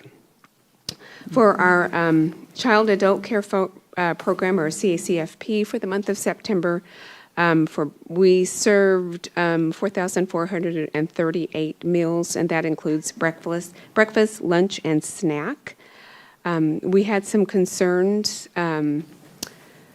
regarding the family style meal service as well as food service. And so I've addressed those consistently with the food service manager, and he has been quite responsive. So as soon as I send him an email, he responds right away. So that started on the 5th and then the 11th of September, and then through the 4th of October. And then we have a nutrition meeting that Mr. Ingram scheduled for tomorrow. So we're going to address the food service and make sure everyone's educated. And Dr. Thompson, we did provide the trustees with a copy of the SFE busing menu for this month as well, too. That's correct. And yes, there were some concerns about the vegetarian meals. Options. And yeah, so we've addressed that as well. So last year, what they did was to provide a separate vegetarian menu. So when we have our meeting tomorrow, I'm going to request that as well. But trying to meet the needs of all of our customers, our littles who are in our building. For the compliance piece, Oakland County Health Department provided hearing screenings for 80 students during the month of September. So we're on track with a lot of things this year. Right now, we have 4 students with the receiving services who have IEPs, individualized education programs, and then we have 3 that have been referred, and then for compliance, we need at least 10 at this point. But we have students who are in the referral process, meaning we have to, teachers need to fill out forms and then make the formal referrals to the team. We do have the ISSN department, our staff back in the building, so we have the 2 little step classes, as well as the social workers, occupational physical therapists, and the resource room teacher. The child find coordinator is there as well. So we do, that offers a little bit more collaboration for us, for some of our kids who are having challenging behaviors. So that's been a positive thing for us as well. For the education piece, we did purchase new Bergantz screeners. And again, we are diligently making sure all of our children are being screened and monitoring that. So that's from Early Head Start, and the Great Start Readiness Program. And then we have the Ages and Stages questionnaires. All families fill those out during the orientation, which each family has to go through. So we have the computer set up for the families to fill those out to make sure that we get that data as well. So we can plan the interventions and instruction as well. And we can make a determination if students may need some additional support as they enter school. We continue to implement the high scope curriculum. I've already reached out to Oakland schools so we can do some school-wide training at Bussey instead of going out to Oakland schools. So we're going to start with the core, and that's where we do the observations and collect the anecdotal notes for our students. And again, that informs our instruction and assessment. Our core advantage data collection period, the first one is September 5th, 2023 to 11/19/2023. So that'll give us some good baseline data as well as continuation data to make sure our kids are making gains. We have the Oakland Schools Early Childhood Specialist who works with our GSRP classrooms and collaborates with our team as well to make sure that our teachers are supported and that our kids are making gains. For family engagement for the month of September, we had multiple parent orientation. We had Grandparents' Day, we had grandparents come in, and then our staff completed their home visit number 1. So we completed many of those home visits before the school year started, and then we continued through September. And then for the communications piece, we had 3 people to attend the School Success, School Readiness for Young African American Boys. We submitted an application and were chosen to be part of that community of practice. So we had one of our assistant teachers, Mr. Random Mishaw, and then Trustee Joyce and I went to that conference. And that was, it was wonderful. So when we talk about supporting our students, making sure that they get a solid foundation. We know that African American boys are often at risk. A lot of times they're energetic and maybe misunderstood, and so we're really working on tailoring instruction that's going to support them, making sure they have mentors and things like that, and planning our instruction so that they're supported and have a good foundation for when they go into kindergarten and the higher grades. So we will add to our team, we have our family service worker, one of our family service workers who's part of the team, and then we'll add a couple of parents as well. And then we had Mrs. Maxwell, our URSIA manager. She attended a training on Child Plus the week of September 25th. So as we look at our data, we want to do better with the data in. We want to make sure that we're not putting junk in and put it in the data that's going to so we can show our outcomes and things like that. So we recognize at the end of the year, there are some things in Child Plus that we weren't utilizing the system as well as we could. So we did decide to send Mrs. Maxwell, and she's come back with a wealth of information. So we're looking forward to being able to collect data on lots of different things, our families, our staff as well, when we look at credentials and things like that, and then looking at overall outcomes as the year progresses. We had 2 resignations. We had our Assistant Director of Early Childhood Programs, and then we had 1 GSRP teacher who resigned. The current vacancies are 5 teachers and then 5 CDA or assistant teachers. And as I said, we just received 7 candidates. So we should have a starting pool again so we can interview more candidates for the vacant positions. And again, I already mentioned about the 9 of the 13 classrooms that are open. So upcoming events, we have, this week we have Election Week for Policy Council. Head Start Awareness Week is October 16th through 20th. We're going to hold a Muffins for Moms where we have moms come in the morning and in the afternoon as well.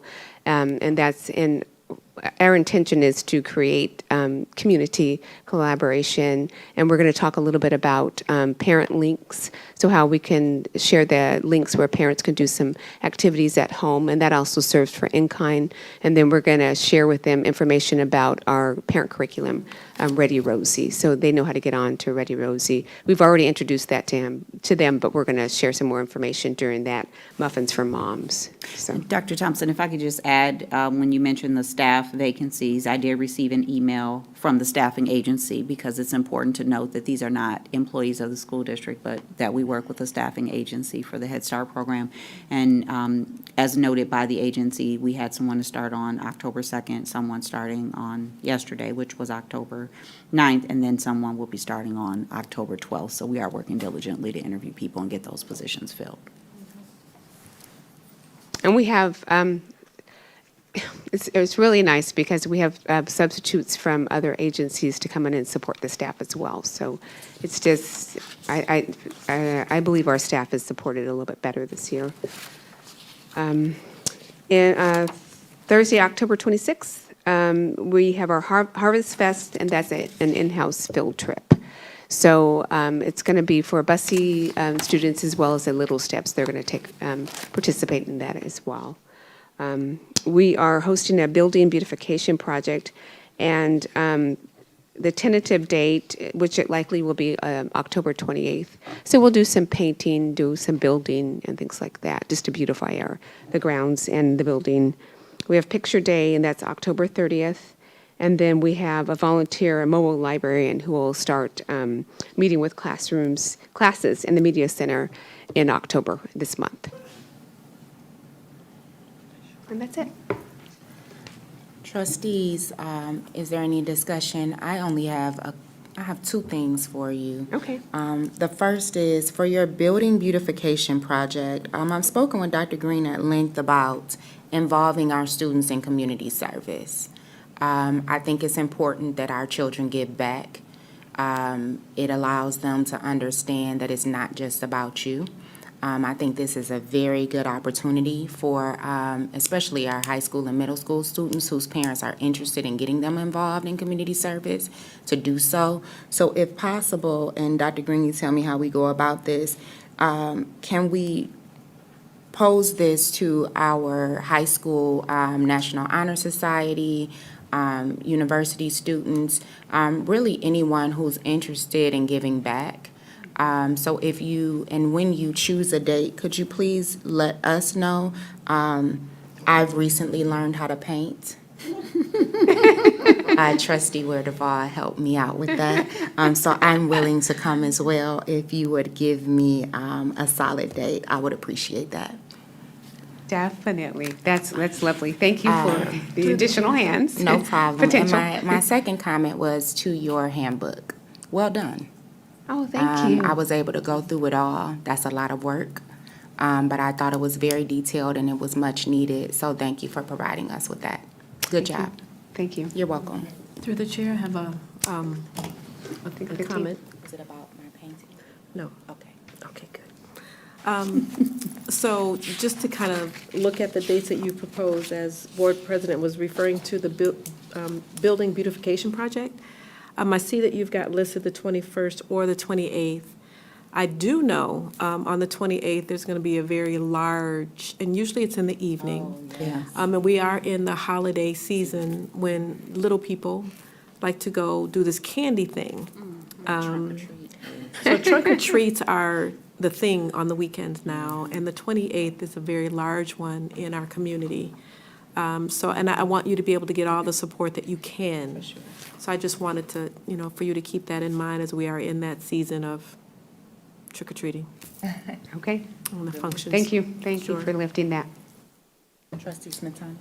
Yes, thank you. So a couple things. I wanted to ask if there were any plans or considerations for joining with the Michigan AEYC.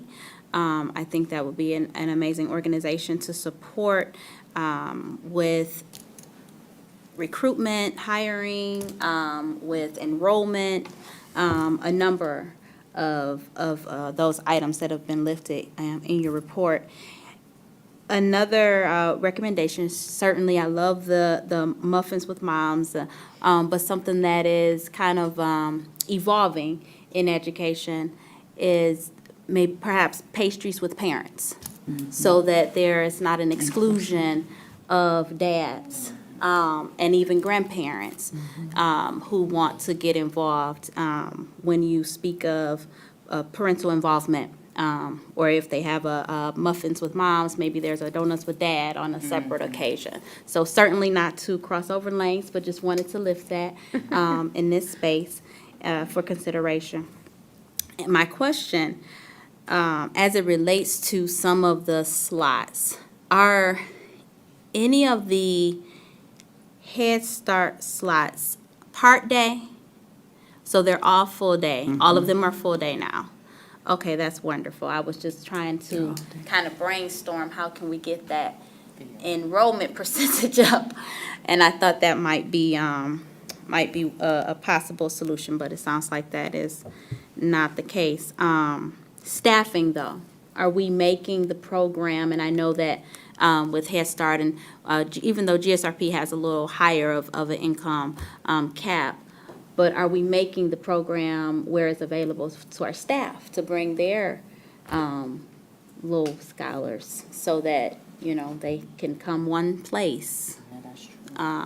Absolutely. We will make sure that all staff are aware that that option is available to them also, Okay. Again, just thinking about outside of the box. that 97%. We're going to get there. We are. We have 2 more Head Start classrooms to open. We are going to get there. So. Okay.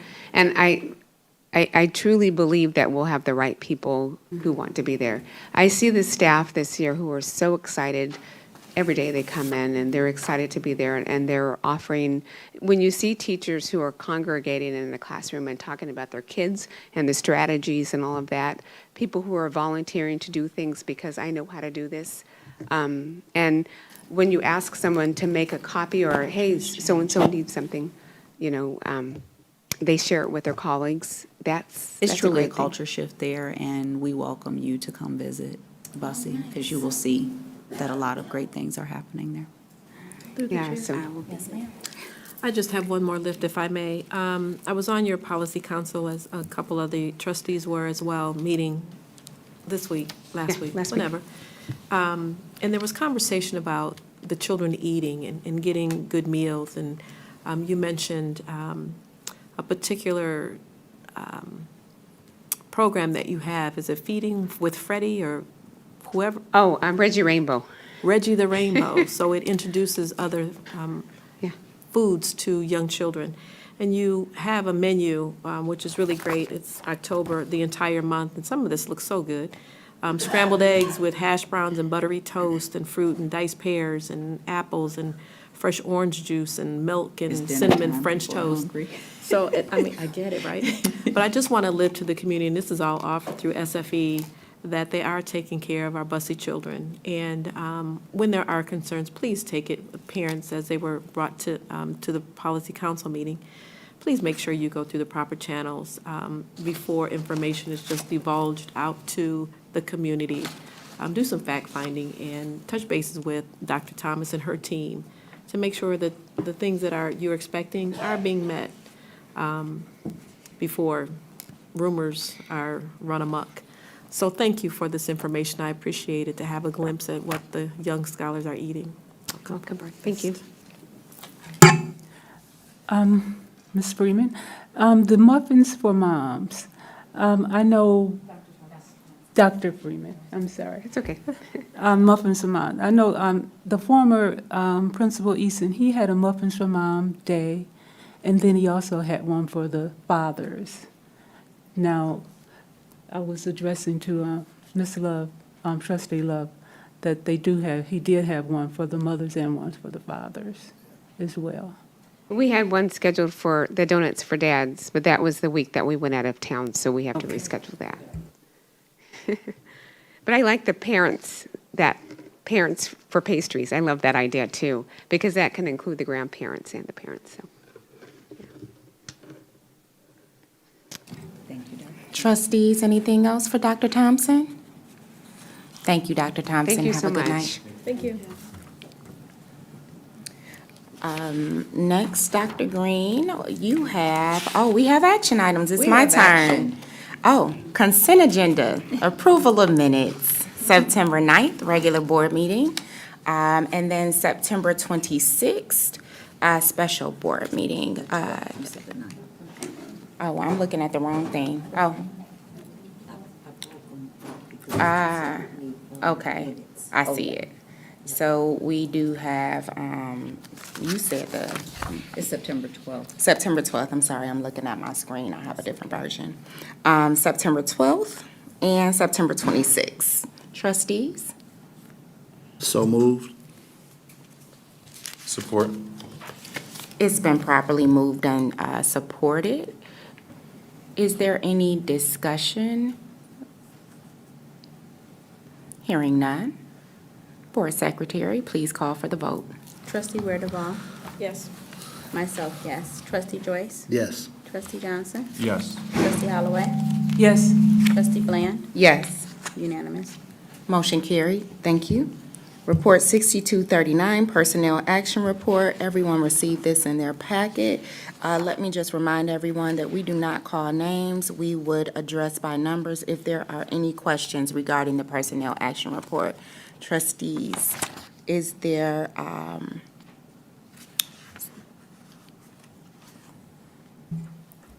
Through the chair. I was pleased to see there were only 3 resignations.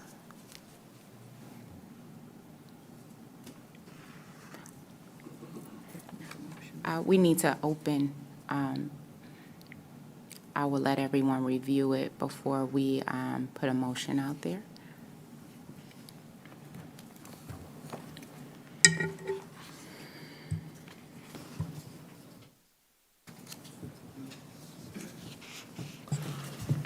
So moved. Thank you. Support. It's been properly moved and supported. Is there any other discussion regarding the personnel action report? Board President, if I may. Dr. Green? There are actually 2 resignations. One is, at the top is a rehire back to the district, and I want to lift for the trustees' edification that there is a neighboring district who presently is offering $15,000 signing bonuses for individuals in a particular area. So you see 2 today, but there very well may be additional in the future for this because we simply cannot compete with that, and it's outside of our collective bargaining agreement. So I did want to lift that. Do we have any more golf carts? I'm trying. That would be a violation of our Michigan compiled law as well. So I did want to lift that. And then you also have to factor in the information I shared earlier with the law that was signed into, the bill that was signed into law earlier today, right. which will afford people an opportunity to retire and come back while we can't make promises to people. And that is specifically stated in the bill, that you cannot make promises to individuals. You may see a lot of individuals that are currently eligible for retirement making that choice to retire because they now will have the ability to come back in a shorter period of time and receive a full salary as well as collect their retirement. So you may see some changes in the very near future. Let me also say that a lot of people stay where they're loved. I've been offered more money a lot of places, but when I like where I'm at, I stay for my sanity. So Southfield Public Schools is working on making sure that we let people know that they're valued. So as we talk about resignations and retirements, I think that's something that we're striving to do. So trustees, is there any other discussion around this report? I do for number 2, and it's not the individual, it's the services attached to the individuals at the specific location. Do we have, We have some individuals in position to backfill that, even if we have to utilize a temporary service. okay. Because you will notice that 2 and 6 And are both 6 are both applicable the to the same. same location, Yeah, okay. and both fall under that Yep. caveat of which I shared. Absolutely. All right. Any other discussion, trustees? I would like to say I am pleased to see the positions of number 4. I think that as we bring in more of these and get people well-versed and that experience, hopefully they'll grow with the district. So thank you for that. Is there any other discussion? Hearing none. Board Secretary, please call for the vote. Trustee Bland? Yes. You tricked Trustee me. Holloway? Yes. Trustee Weirdeval? Yes. She going all out of order. We gonna Trustee Johnson? Yes. Trustee Joyce? Yes. Myself, yes. I blame Trustee Belk for this. Exactly. Motion carried. Thank you all. Our next item of business is Report 6240, the Jewel Settlement Agreement. We spoke about this previously at other meetings. It is now on our report for action. Before we open it, did you want to just give some background on this for the community? Do you want to open and approve it and then have conversation, discussion? Well, I don't even know, we need to have discussion, but I Okay. will open and approve it. I just wanted to make sure people Yeah, I definitely want to speak understood. to Okay. this because it's going to lead into another ask this Okay. evening. Is there a motion on the floor to open and approve Report 6240? So moved. Support. It's been properly moved and supported. So, Board President, if I may, for edification of our listening audience, remind everyone that several years ago, we were approached by a law firm out of California to join a class action lawsuit regarding Jewel specifically, who is the manufacturer of the vape pens that many of our children were able to access over the years. The board was unanimously in support of joining this class action lawsuit, along with a number of other school districts throughout the country.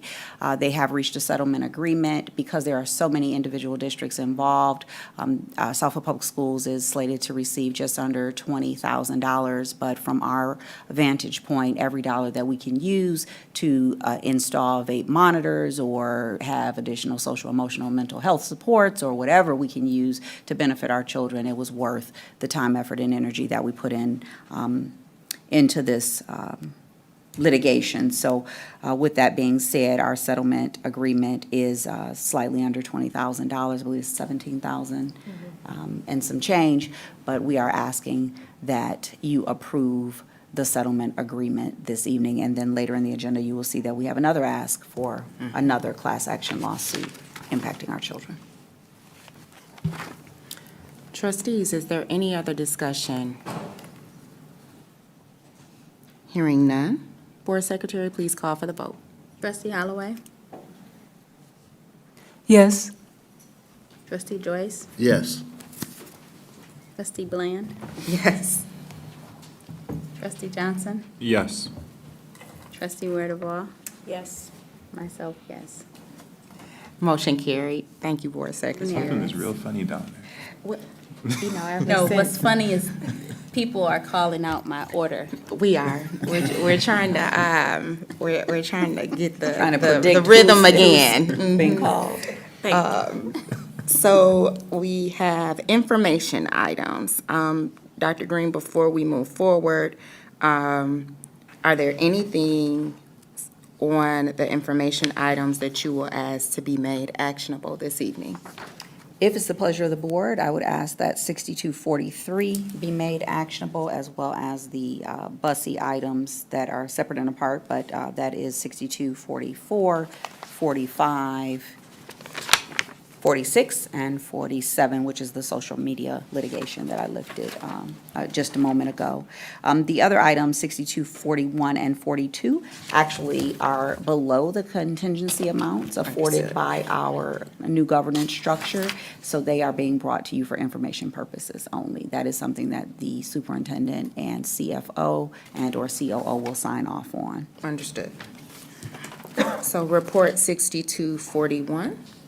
Report 6241, as you heard Mr. Anderson mention earlier today, or TJ mentioned earlier today, was the change in the pavement when we added on the curbs and the additional work there at MacArthur and the university campus, which was over our 10% contingency, but is still well below the $100,000 mark. So that is for information and transparency purposes only. Report 6242 is our move management contract. The Board of Education, prior to adopting the governance structure, did approve the $17,000 for them to begin the moving of the equipment to that of Eisenhower, as well as going to the other school districts where we were able to acquire some furniture to furnish Eisenhower. This is an additional $87,031.50 exact to add to the continuous movement that I mentioned earlier today, continuing to clear out Adler Elementary. So that, again, falls under the $100,000 threshold, so this is for information and transparency purposes only. Any questions regarding those two before we move to the next item? Trustee Joyce. Yeah, I wanted to question Report 6241. Yes. Based on the fact that we got winter coming in, wouldn't it be to our it'd be advantageous for us to go ahead on and move that up so that they can get the work on. So being- trustee Joyce, we've already taken care of this because it fell within our scope and under the $100,000 So is it threshold. So that done? work has been completed. So it's done. That has been completed. Those were the photos that I forwarded to the Okay. trustees. And we're going to have those posted as well so that our community can see the work that we did there. Okay. That has been done. Okay. And for that very reason, because the weather is changing Excuse me. rapidly. Any other questions regarding 62, 41, and 42? Hearing none, Dr. Green, report 6243, technology designer, and this is one that you have asked that if we see fit, we make actionable. Yes, and as TJ joins us at the podium to discuss the tech designer proposal, let me remind all the trustees that that separate proposal was emailed to you as a supporting document last evening, and it was very lengthy. And as the trustees reminded me last time, we don't want to kill any more trees, so we did not print that out. Understood. Thank you. Ms. TJ? Thank you. So as we continue to evaluate and move things forward in the bond, technology designer is one of the things that we are now in the process of procuring. And so we did send out for several several firms to participate and provide proposals, and this is all based on their qualifications of providing the district the best service. We actually have evaluated, we've received those. Communications by Design is the firm that we are recommending. We actually have Ms. Sarah Easter here in the audience tonight from Communications by Design. The total amount is $507,000, $507,108, and we would recommend that they are selected to be the technology designer. They will work alongside the AEs, Barton Mallow, Oakland Schools, to provide the district with the necessary upgrades to technology and infrastructure in relation to the security as well as your instructional learning. So if there's any questions, as I said, we do have Ms. Easter here who can help elaborate on it, or I can provide additional. I don't have a question. I do want to just remind everyone, when it comes to the technology designer and that piece of technology, I know we're being transparent, but security is always at the forefront of everything that we do. So we try to be very cautious about plans and what that looks like. So I just didn't want anyone to think that we're glossing over this. But I think that it's very important in the day and times that we live in, especially with AI, that we keep that close to vest. But I do appreciate that we're getting a technology designer, someone who understands how things work, and hopefully we're going to be light years ahead, so we're not playing catch up. That would be my biggest ask when it comes to technology, that we have someone innovative on the cusp of what's new for 2083. So I appreciate this information. Trustees, are there any questions for TJ or Ms. Easter?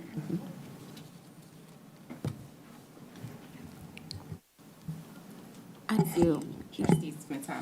Thank you. I'm trying to understand what services could you give? Just an overview. What If I can- specific services will be provided? Board President, if I may. So this firm will be responsible for coordinating all of the reports that we've received. So we had the report from the security firm. We have the instructional pieces from Oakland schools and from our instructors in the district. We have the additional requests for other security upgrades. And so this person will not only make recommendations that coordinate all of those requests, but also bring forward to the team for consideration the better way of doing things and the most cost-effective way of doing things as well, to outline what Board President said, to keep us light years ahead of what may be forthcoming in the very near future. Did I miss anything? I did, okay. Okay.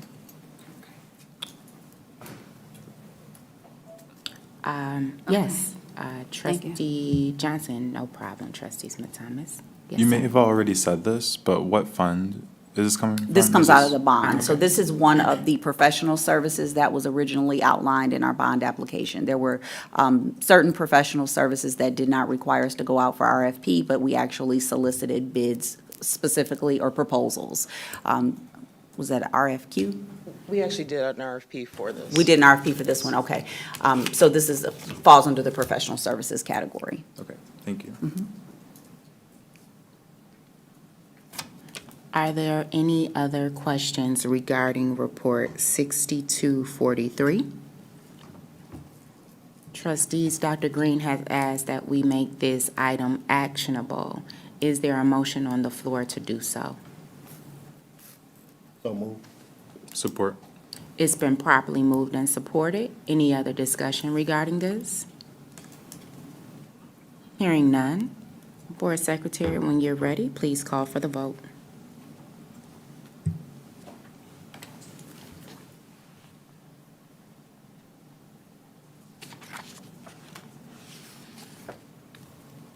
Just getting the report number down. Don't worry, I'm ready. All right. Trustee Wordaball? Oh. Yes. Trustee Joyce? Yes.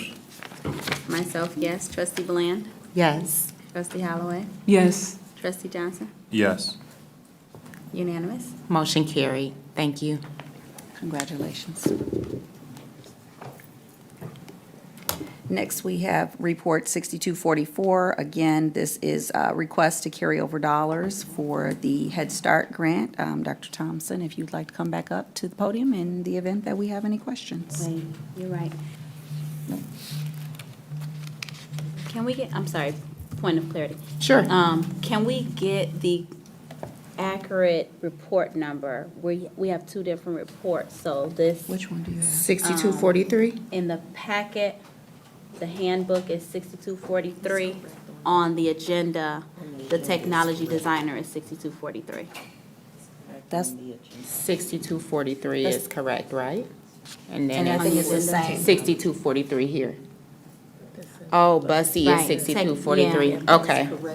The one in the printed is The correct. one that's printed is correct. The agenda is correct? Yes. Okay, thank you. Thank you. That's where I Was was that the caught up. one you sent? Sent in earlier. advance? Mhm. So, Yeah. some of the numbers changed. Thank you. Report 6244 and Report 6245 are both being, the ask is that they both be made actionable. And 46. And 46. Those are all Bussy They're all items. Bussy items. So 44 is the carryover grant application. Does anyone have any questions for Dr. Thompson regarding this? As you all may recall, I sent an email out asking everybody to go over the Bussy information since it was quite full this month. So I hope that everyone had the opportunity to do so. If there are any questions regarding Report 6244, the carryover grant application, Dr. Thompson is at the podium.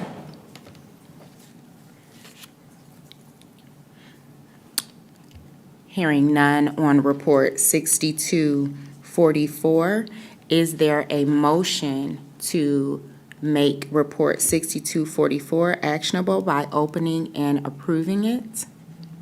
So moved. It's been properly moved and supported. Is there any discussion?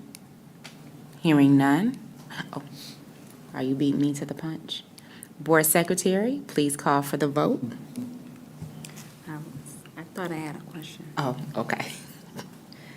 Do you have one for 6244? No. Okay.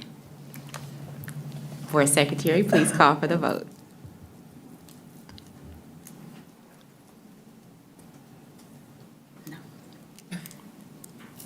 Trustee Wetterwall? Yes. Myself, yes. Trustee Joyce? Yes. Trustee Johnson? Yes. Trustee Holloway? Yes. Trustee Bland? Yes. Unanimous. Motion carried.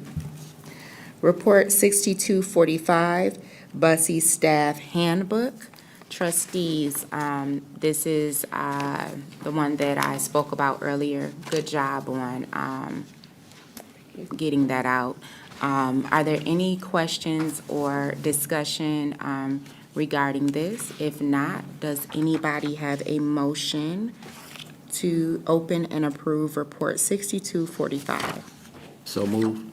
Support. It's been properly moved and supported. Any other discussion?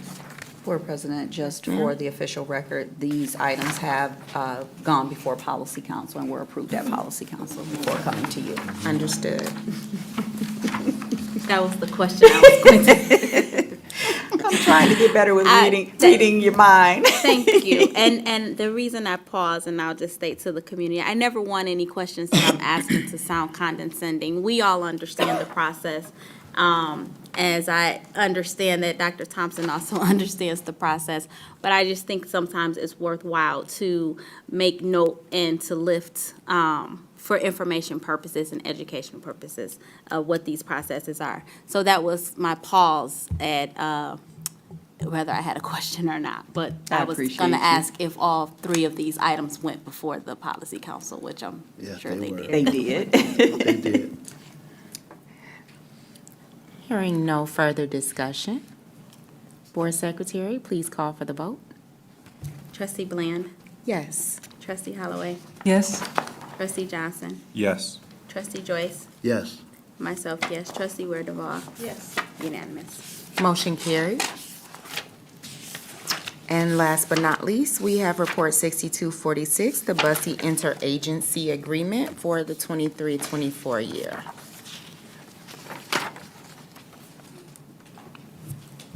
So moved. Support. It's been properly moved and supported. Trustees, is there any discussion regarding this report? Hearing none. Board Secretary, please call for the vote. Trustee Ware-Duval? Yes. Myself, yes. Trustee Joyce? Yes. Trustee Johnson? Yes. Trustee Holloway? Yes. Trustee Bland? Yes. Unanimous. Motion carried. Thank you all. Thank you, Dr. Thompson.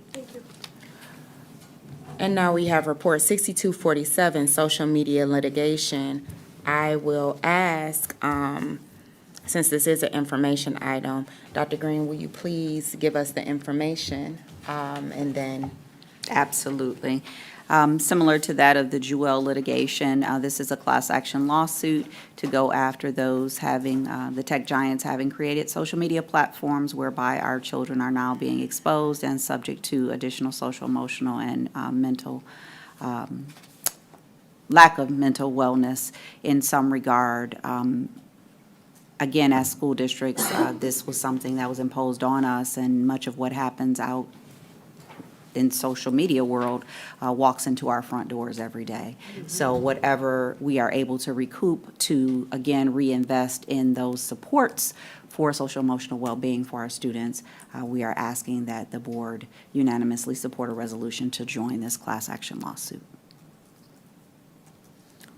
trustees, you've heard Dr. Green. I think we all know the role that social media plays with so many of the students that come before us. If it is the wish of this board, does anyone have a motion on the floor to make this an actionable item?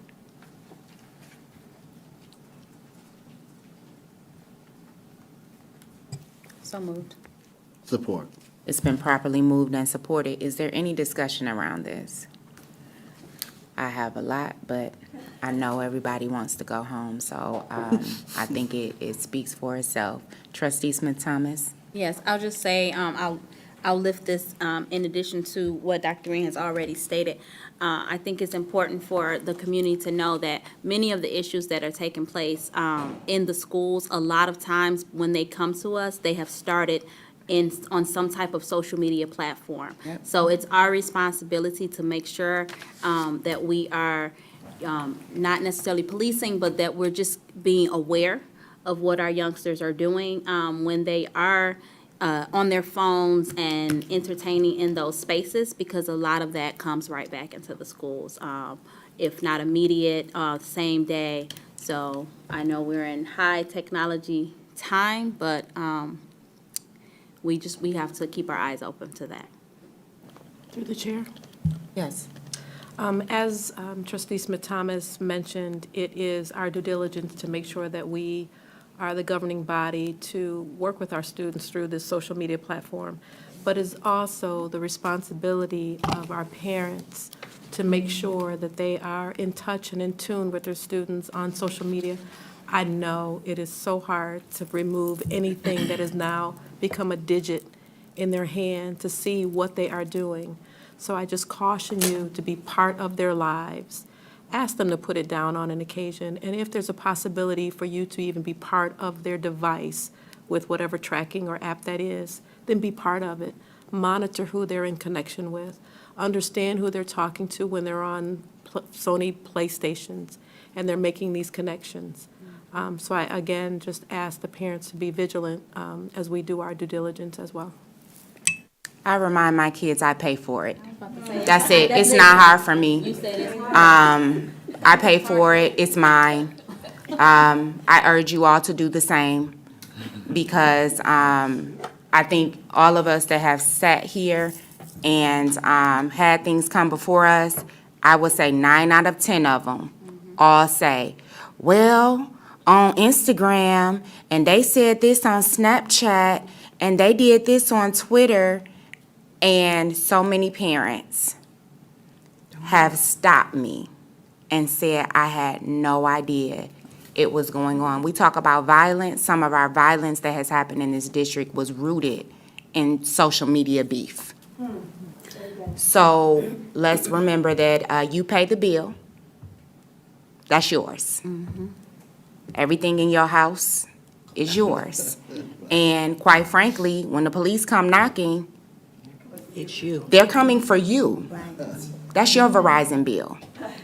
So, you know, I know that sometimes we do want to be our kids' friends, but first and foremost, you're their oversight. You're their parent. So I would just urge everyone to take that piece back because it can become very dangerous. I call people internet gangsters all the time, and that's what it's become. So I am very pleased that we have this before us, and thank you, trustees, for your comments regarding this. The other thing, Board President, if I may lift, we as a district don't pay legal counsel unless they reach a settlement. So I want to let the community know that we're also being fiscally responsible and we're not incurring any legal costs to join these class action lawsuits. We only pay the legal fees if they obtain a settlement. Thank you for that. I have a question as it relates to the social media and our internet services. Do we have the parameters in place that blocks here in the district? So we Scholars. have firewalls, however, we have some very, very, very, very, very bright students.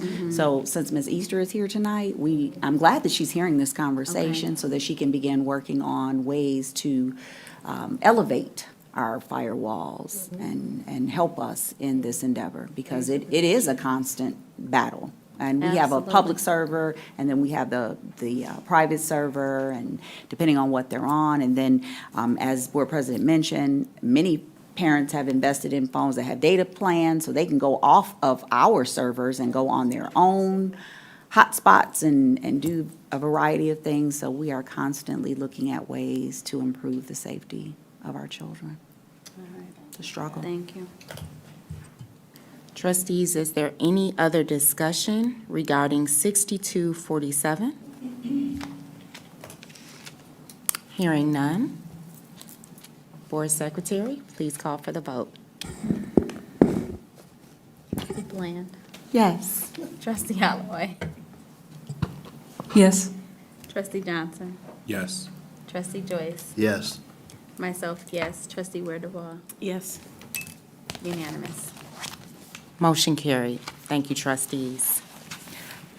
We have, I will be passing this down for everyone to sign as well. We have the financial report and the monthly bill disbursement. Everyone received this in your packets. Are there any questions specific to it? I would like to say the detail is, once again, great. It allows us to really take a look at our spending, what we're doing, and the itemization is on point. So thank you for that, Dr. Green.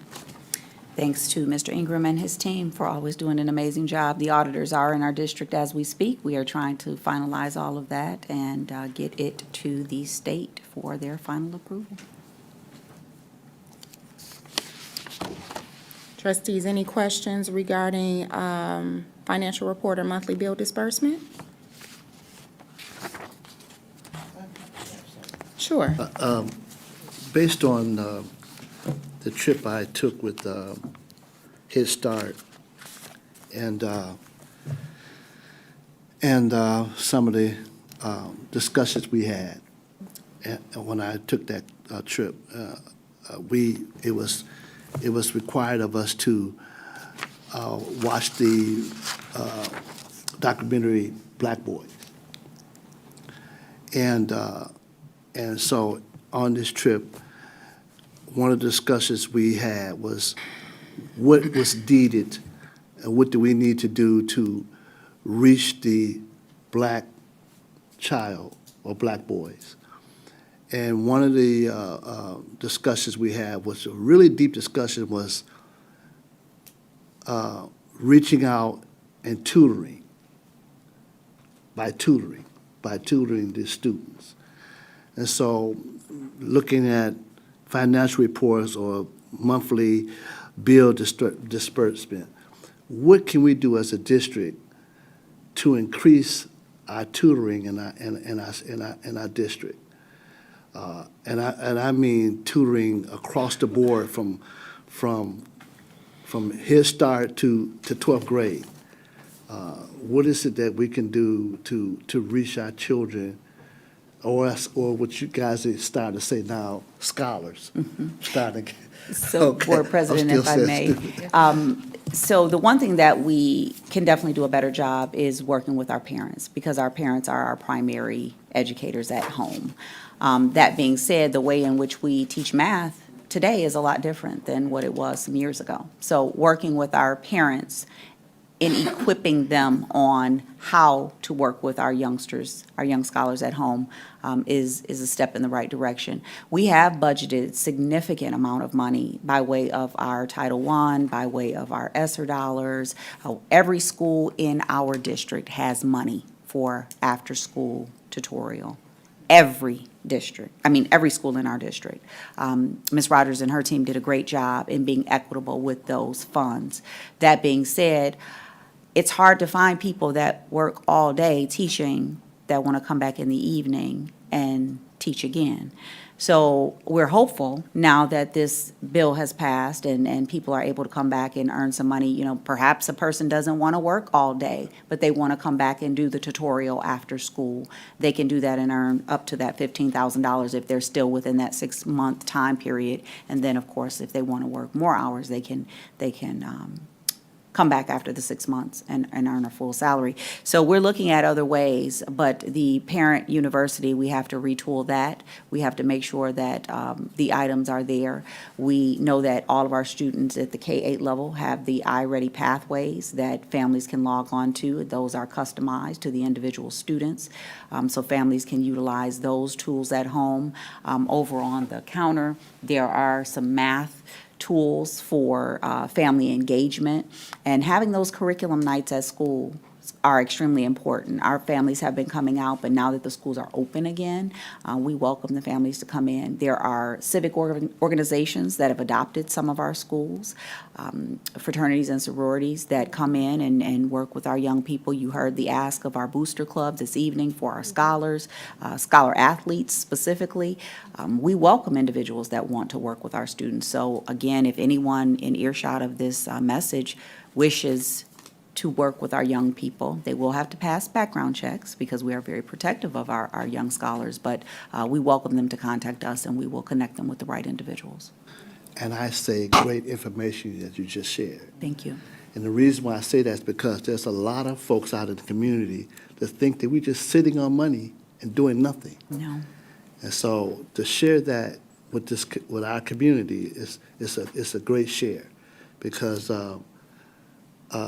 I get that question all the time from a lot of folks. Is, well, what are they doing with it? Or why we don't have this? Or why didn't we have that? And you just shared.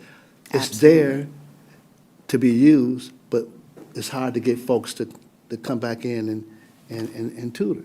Absolutely. We've even gone as far as sending home packets for families, specifically with the Read by Grade 3. Mm-hmm. We have a lot of things that we put in the hands of our scholars to take home and work with their families at home as well.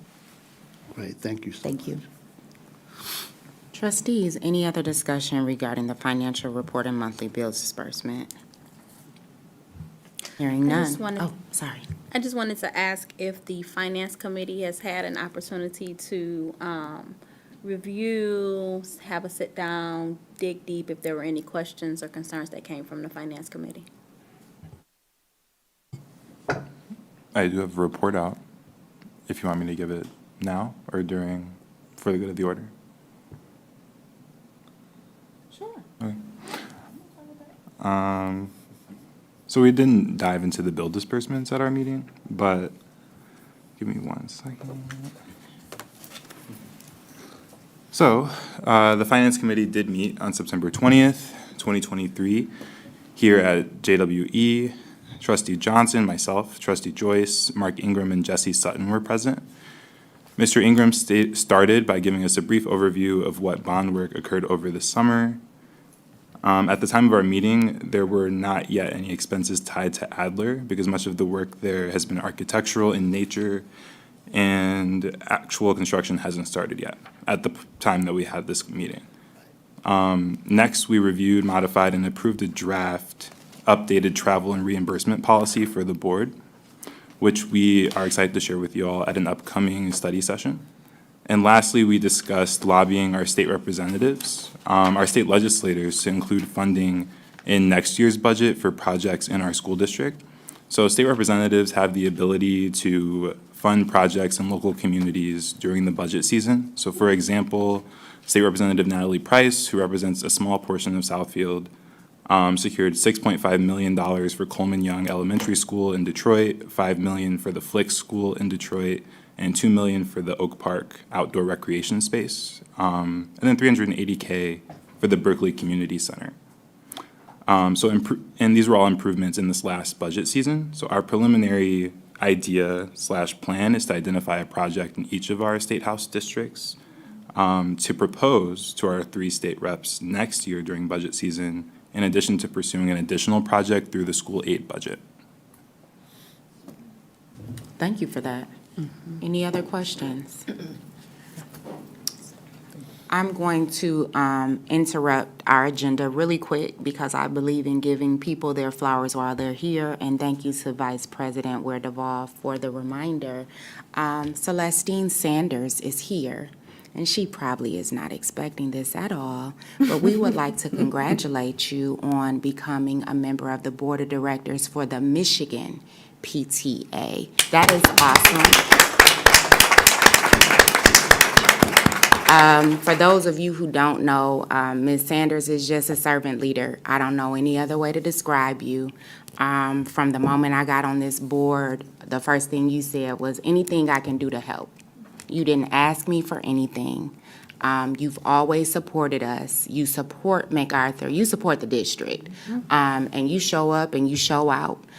We ask you to do something, and next thing we know, we getting 3 emails. Well, we gonna do this on this date, and I got 8 people that got be here, so congratulations, it's well deserved. They're lucky to have you. So thank you again for all of your support. Public participation. Did I miss something? No one else had, okay. What happened? It's getting a little late, I don't know. It comes after public participation. Y'all not looking at y'all agenda? We just moved off of bill disbursement. I moved off of bill disbursement because I didn't want to forget to recognize that. It was on our social media page as well. And Ms. Sanders was here, so I wanted to just say thank you. Board President, before you move to public participation, just a couple lifts. Our amazing administrators are at home and they're watching the live streaming, so they're texting me throughout the meeting. So if ever people see me, go to my phone. A couple other lifts. Aaron Marshall wanted to remind us that C2 Pipeline has been an amazing partner with the tutorial piece. Also, Almadine wanted us to know that the fire department is coming to speak with the Adler Eagles this Friday. So if I missed any additional pings that came through, I know that Tanya Hickman put on our calendar that it's Girls' Day It's the on Day of the Thursday, Girl, Day of the Girl. tomorrow. So all of our administrators pinged me throughout the meeting, so I want to make sure that I lift their information as well. Appreciate you. Just a reminder, for the good of the order does come after public participation. Yes. Board President, through the chair. Yep. Dr. Green, if you could, can you have it clarify? What C2 pipeline? Well, I'm familiar with what C2 pipeline is. However, I believe there's a misconception that C2 pipeline is only for Southfield A&T and not university athletes. No, so C2 Pipeline is a partnership with the district, so Right, any through student that attends the Southfield Public School, high school, can participate in the C2 Pipeline. They meet at Southfield A&T, Right. but it is not exclusive just to A&T students. It is And open to it universities will as well. accommodate their Their athletic schedule. schedules, So yes. it'll accommodate when they arrive, even if they arrive later. Correct. And I figured that's where you were going, because I've had people ask me about that, and I'm not well-versed in it, so thanks for that ask. Yeah. Community, you have your answer. Yeah.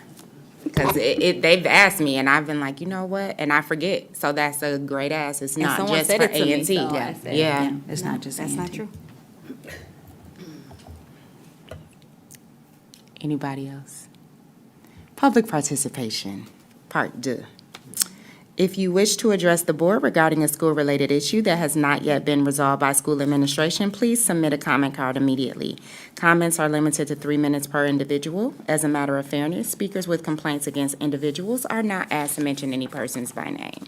Complaints concerning employees pursuant to Board Policy 9130 should be brought to the attention of school principals or other administrators before coming to the Board of Education. Your cooperation is appreciated. Ms. PG?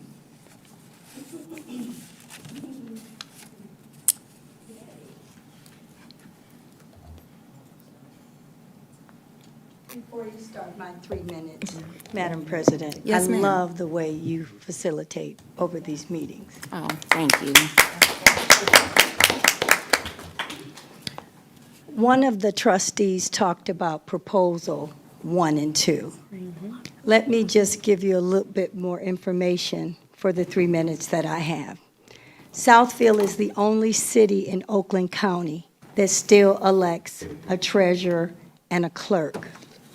This past election cycle for the primary, we spent $95,000 for one race to eliminate one person. Now, we talk about being physically responsible, and Dr. Green mentioned that. So is that responsible? When we could have taken that $95,000 and remodeled the 2 bathrooms right by the City Council auditorium. Go into some of these other cities and look at how their bathrooms are remodeled, LEED certified, near their auditorium. Now, it was mentioned about the Southfield Lathrop Dem Club. The chairman of that group was appointed That same chairman accepted the responsibility of being the chair of the Oakland County Black Caucus. I turned the position down. He took it. He was appointed. That same person was appointed to the Oakland County Democratic Party Executive Club, as well as the Democratic Party State Central. The city clerk that we had previously, when she was in Pontiac, she was appointed. We have a Supreme Court justice that I mentored, Justice Kyra Harris Bolden. She did not win the race, but she was appointed. Now, a lot of people talked about the fact that she wasn't quite ready for that position because she did not have the courtroom experience. So I'm just going to say that it was mentioned that we should, whoever the clerk is elected, if I heard correctly, that they should automatically get this appointment if this proposal passes. That's not the way it goes. But we talk about people being responsible and what we're showing our kids. I'm going to try to get an initiative passed that if you are an elected official and you have not paid Oakland County their campaign money for your errors and omissions, and you have a balance with standing with the county, if you don't pay your bill in 90 days, you can't serve on what you're elected to. That's a part of being responsible in terms of your money. We're teaching our kids that when you have bills, you have to pay your bills. And I watch. I look at everybody's campaign finance report. Thank you. Gail Bigham? Is Gail Bigham here? Ms. Bigham, the podium.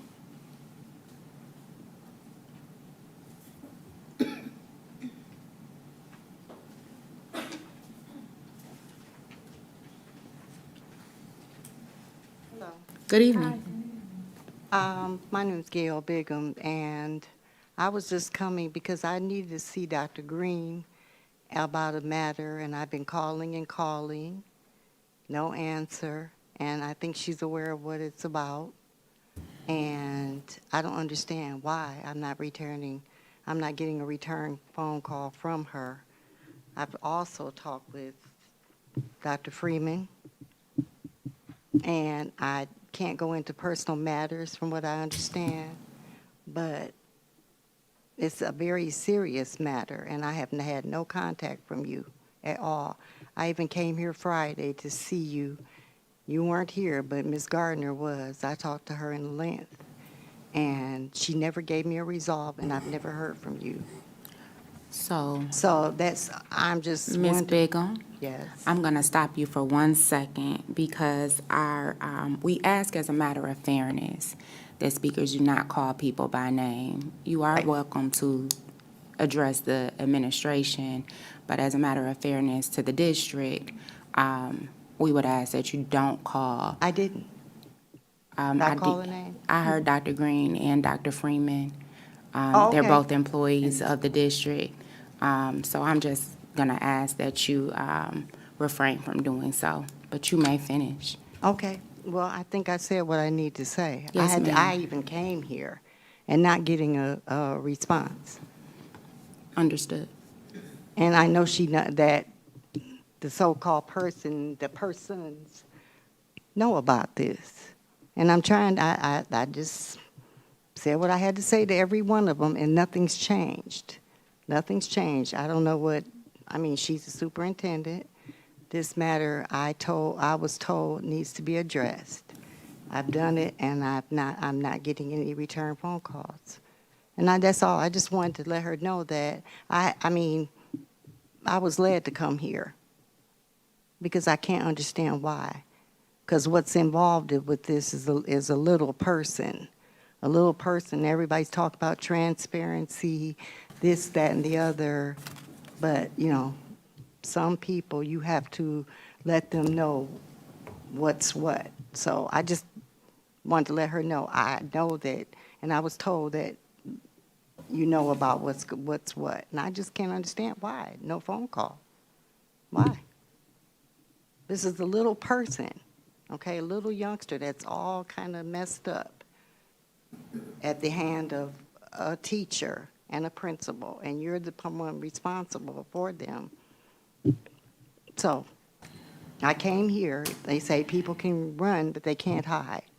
I mean, it's taken a drastic measure. This is really taking a toll on me because I'm a grandmother. My daughter is right there. She's tired. She's on strike for General Motors. This is wearing us down, but that's what I was told that it's intended to do. But I'm not one that gives up quickly on my grandchildren. That's it. That's all I got to say. Thank you. Thank you. For the good of the order, so I have a couple of things that I'm going to make the community aware of. It was probably almost a year ago. We were in a board meeting and Michigan First Credit Union approached us. Dr. Green brought it forth. They asked if they could build a parking lot, if you all recall. I was asked by Dr. Green that the president of Michigan First Credit Union wanted to speak with me. And so I gave this woman a call. And, you know, it's only fair that I let the trustees and the community know that her ask was that she build a parking lot for her employees on Bernie's campus. Let me be honest with y'all. I don't have the words. And that's what I told her. I didn't have the words. There's a behemoth of a credit union on the corner of 11 Mile and Evergreen. I know the history of it very well because my parents live in that neighborhood, and they tore down 4 families' homes, bought them out in cash to do so. They said that they were not going to pollute us with noise and light pollution past a certain hour. The city of Lathrop Village had to call them out on that. Her ask of me was to consider them building a parking lot. I said, well, ma'am, why? Why do you need this? Oh, our employees really need a plan. Oh, I'm very familiar with Bernie, is what she told me. I said, well, you can't be familiar with the amount of traffic that takes place there. To Dr. Green's credit, she spoke with her on our behalf. Just to refresh your memories, this board shot that down a while ago. And kudos to them because that's a safety issue, right? And I want the community to hear it from me first because I wasn't nice. I wasn't nice. I felt insulted and quite frankly disrespected.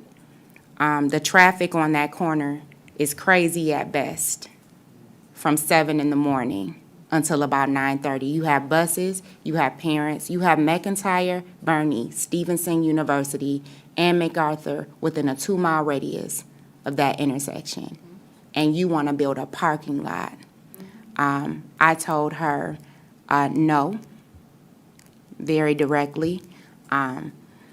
She was not happy to hear that.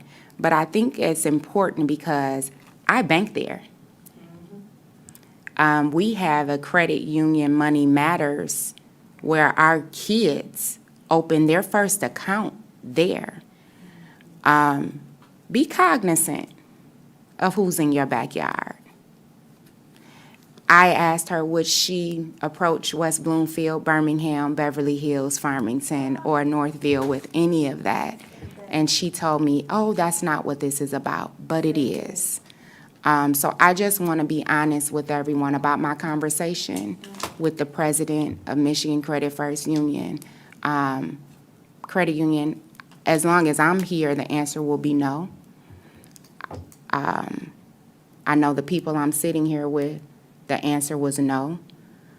So I just want the community to know what we face behind the scenes. We aren't pliable. We can't be bought. I was asked, what could they do for us? Nothing that would impede on the safety of our people and this community. So I just wanted to be honest with everyone about that conversation. I'd rather you hear from me than anyone else. I want to thank Dr. Green because she's still calling her. Dr. Green's not going to say it. I will. She's still calling. And the fact that she thinks she can change our mind is very interesting to me. So as you bank and as you choose where to bank, remember where you put your money. Because I'm considering where I take my money out of now. So I appreciate everybody for making that call. It is the Day of the Girl tomorrow. Stevenson is having an event tomorrow. And I believe, is it Principals Month? It is. Is it National Principals Month? So It is. everybody go out and do something nice for your principal. We have some great building administrators, and I want to say to them, job well done. I know this is not easy. I walk in those buildings sometimes, and I want to walk back out because it is a lot. But I see many of our building leaders doing it with grace, and they just have a vigilance to be there and to serve. So thank you to all of our principals and assistant principals. We appreciate you, and I really appreciate this community for all that you do. And that is my for the good of the order. Anyone else? Yes, ma'am. I just want to bring to the awareness about the Oakland ACE Early College Program. And perhaps I'll just let Dr. Green kind of speak more to it. But what is it, the application? The application Open. window is open. It's the equivalent of a dual enrollment program whereby students attend classes at OCC, the Oakland Ridge campus, and they have a 13th year of school. They graduate with their high school diploma as well as up to 60 college credits, paid for by the district. Absolutely. So again, the window is open, so reach out to your building counselors. And actually, our district liaison is Elise Collier-Vaughn. We'll make sure that that information gets out. You may recall that last year, we had a student board rep that could not serve on Tuesdays because that individual was actually attending classes at OCC as part of the Oakland ACE program. Yeah, absolutely. Board President, if I may, another one of our principals pinged me and reminded me that I didn't mention that they have an entire student population taking a field trip on Thursday of this week. They're going to Three Cedars Farm. I know that field trips had come up in one of our prior conversations, so that is Principal Eubanks at Vandenberg Elementary, who wanted you to know that. The other thing that I wanted to lift, and I know that the trustees know it, but Trustee Smith-Thomas, when you mentioned that sometimes people don't understand organizational systems and how things work, and we hear certain things, and it's very one-sided, so not to respond directly, there's one superintendent in every school district, one person addressing a lot of matters. Tomorrow morning, I'll be in Lansing, addressing many of the issues that I lifted earlier today. As mentioned on Friday, I was fighting fires. And as the trustees know, I send you a plethora of emails updating you as to all of the investigations that we are launching. So while everyone wants to speak with me directly, that is why we have a team in place. And the members of the team are actively engaging every phone call, email, and/or individual that comes across our path. So we are not ignoring anyone that is in need of our services. Unfortunately, again, being one individual, I am not able to be the person to speak with everyone. So I just wanted to lift that. Any other trustees for the good of the order? Hearing none. Future meetings, October 24th, we have a special meeting study session at 6 o'clock. November 14th, regular board meeting at 7 p.m. Just a note, we did move our regular board meeting because of Election Day. So everybody get out there and vote. Don't come here. Go to the polls. State of the district. Oh, we have the State of the District on the 18th. It's taking place at University? It's taking place at It will be at University High School Academy on November. October 18th. I apologize. I'm reading November and I'm, okay. At 6 o'clock? Yes. At 6 o'clock. So please attend if you can. We also have on November 28th, our special meeting study session at 6 PM. Did I miss anything? Yes, it's on the 18th. Did I miss anything else? Not that I'm aware of, but Okay. we'll populate it on the calendar. Appreciate you. This meeting is adjourned at 9:45. At 9:45. We don't have closed session? No, we don't have closed session today. We just had those minutes sent That was separately. minutes, the separate minutes from the closed session. Yes, yes, yes, yes.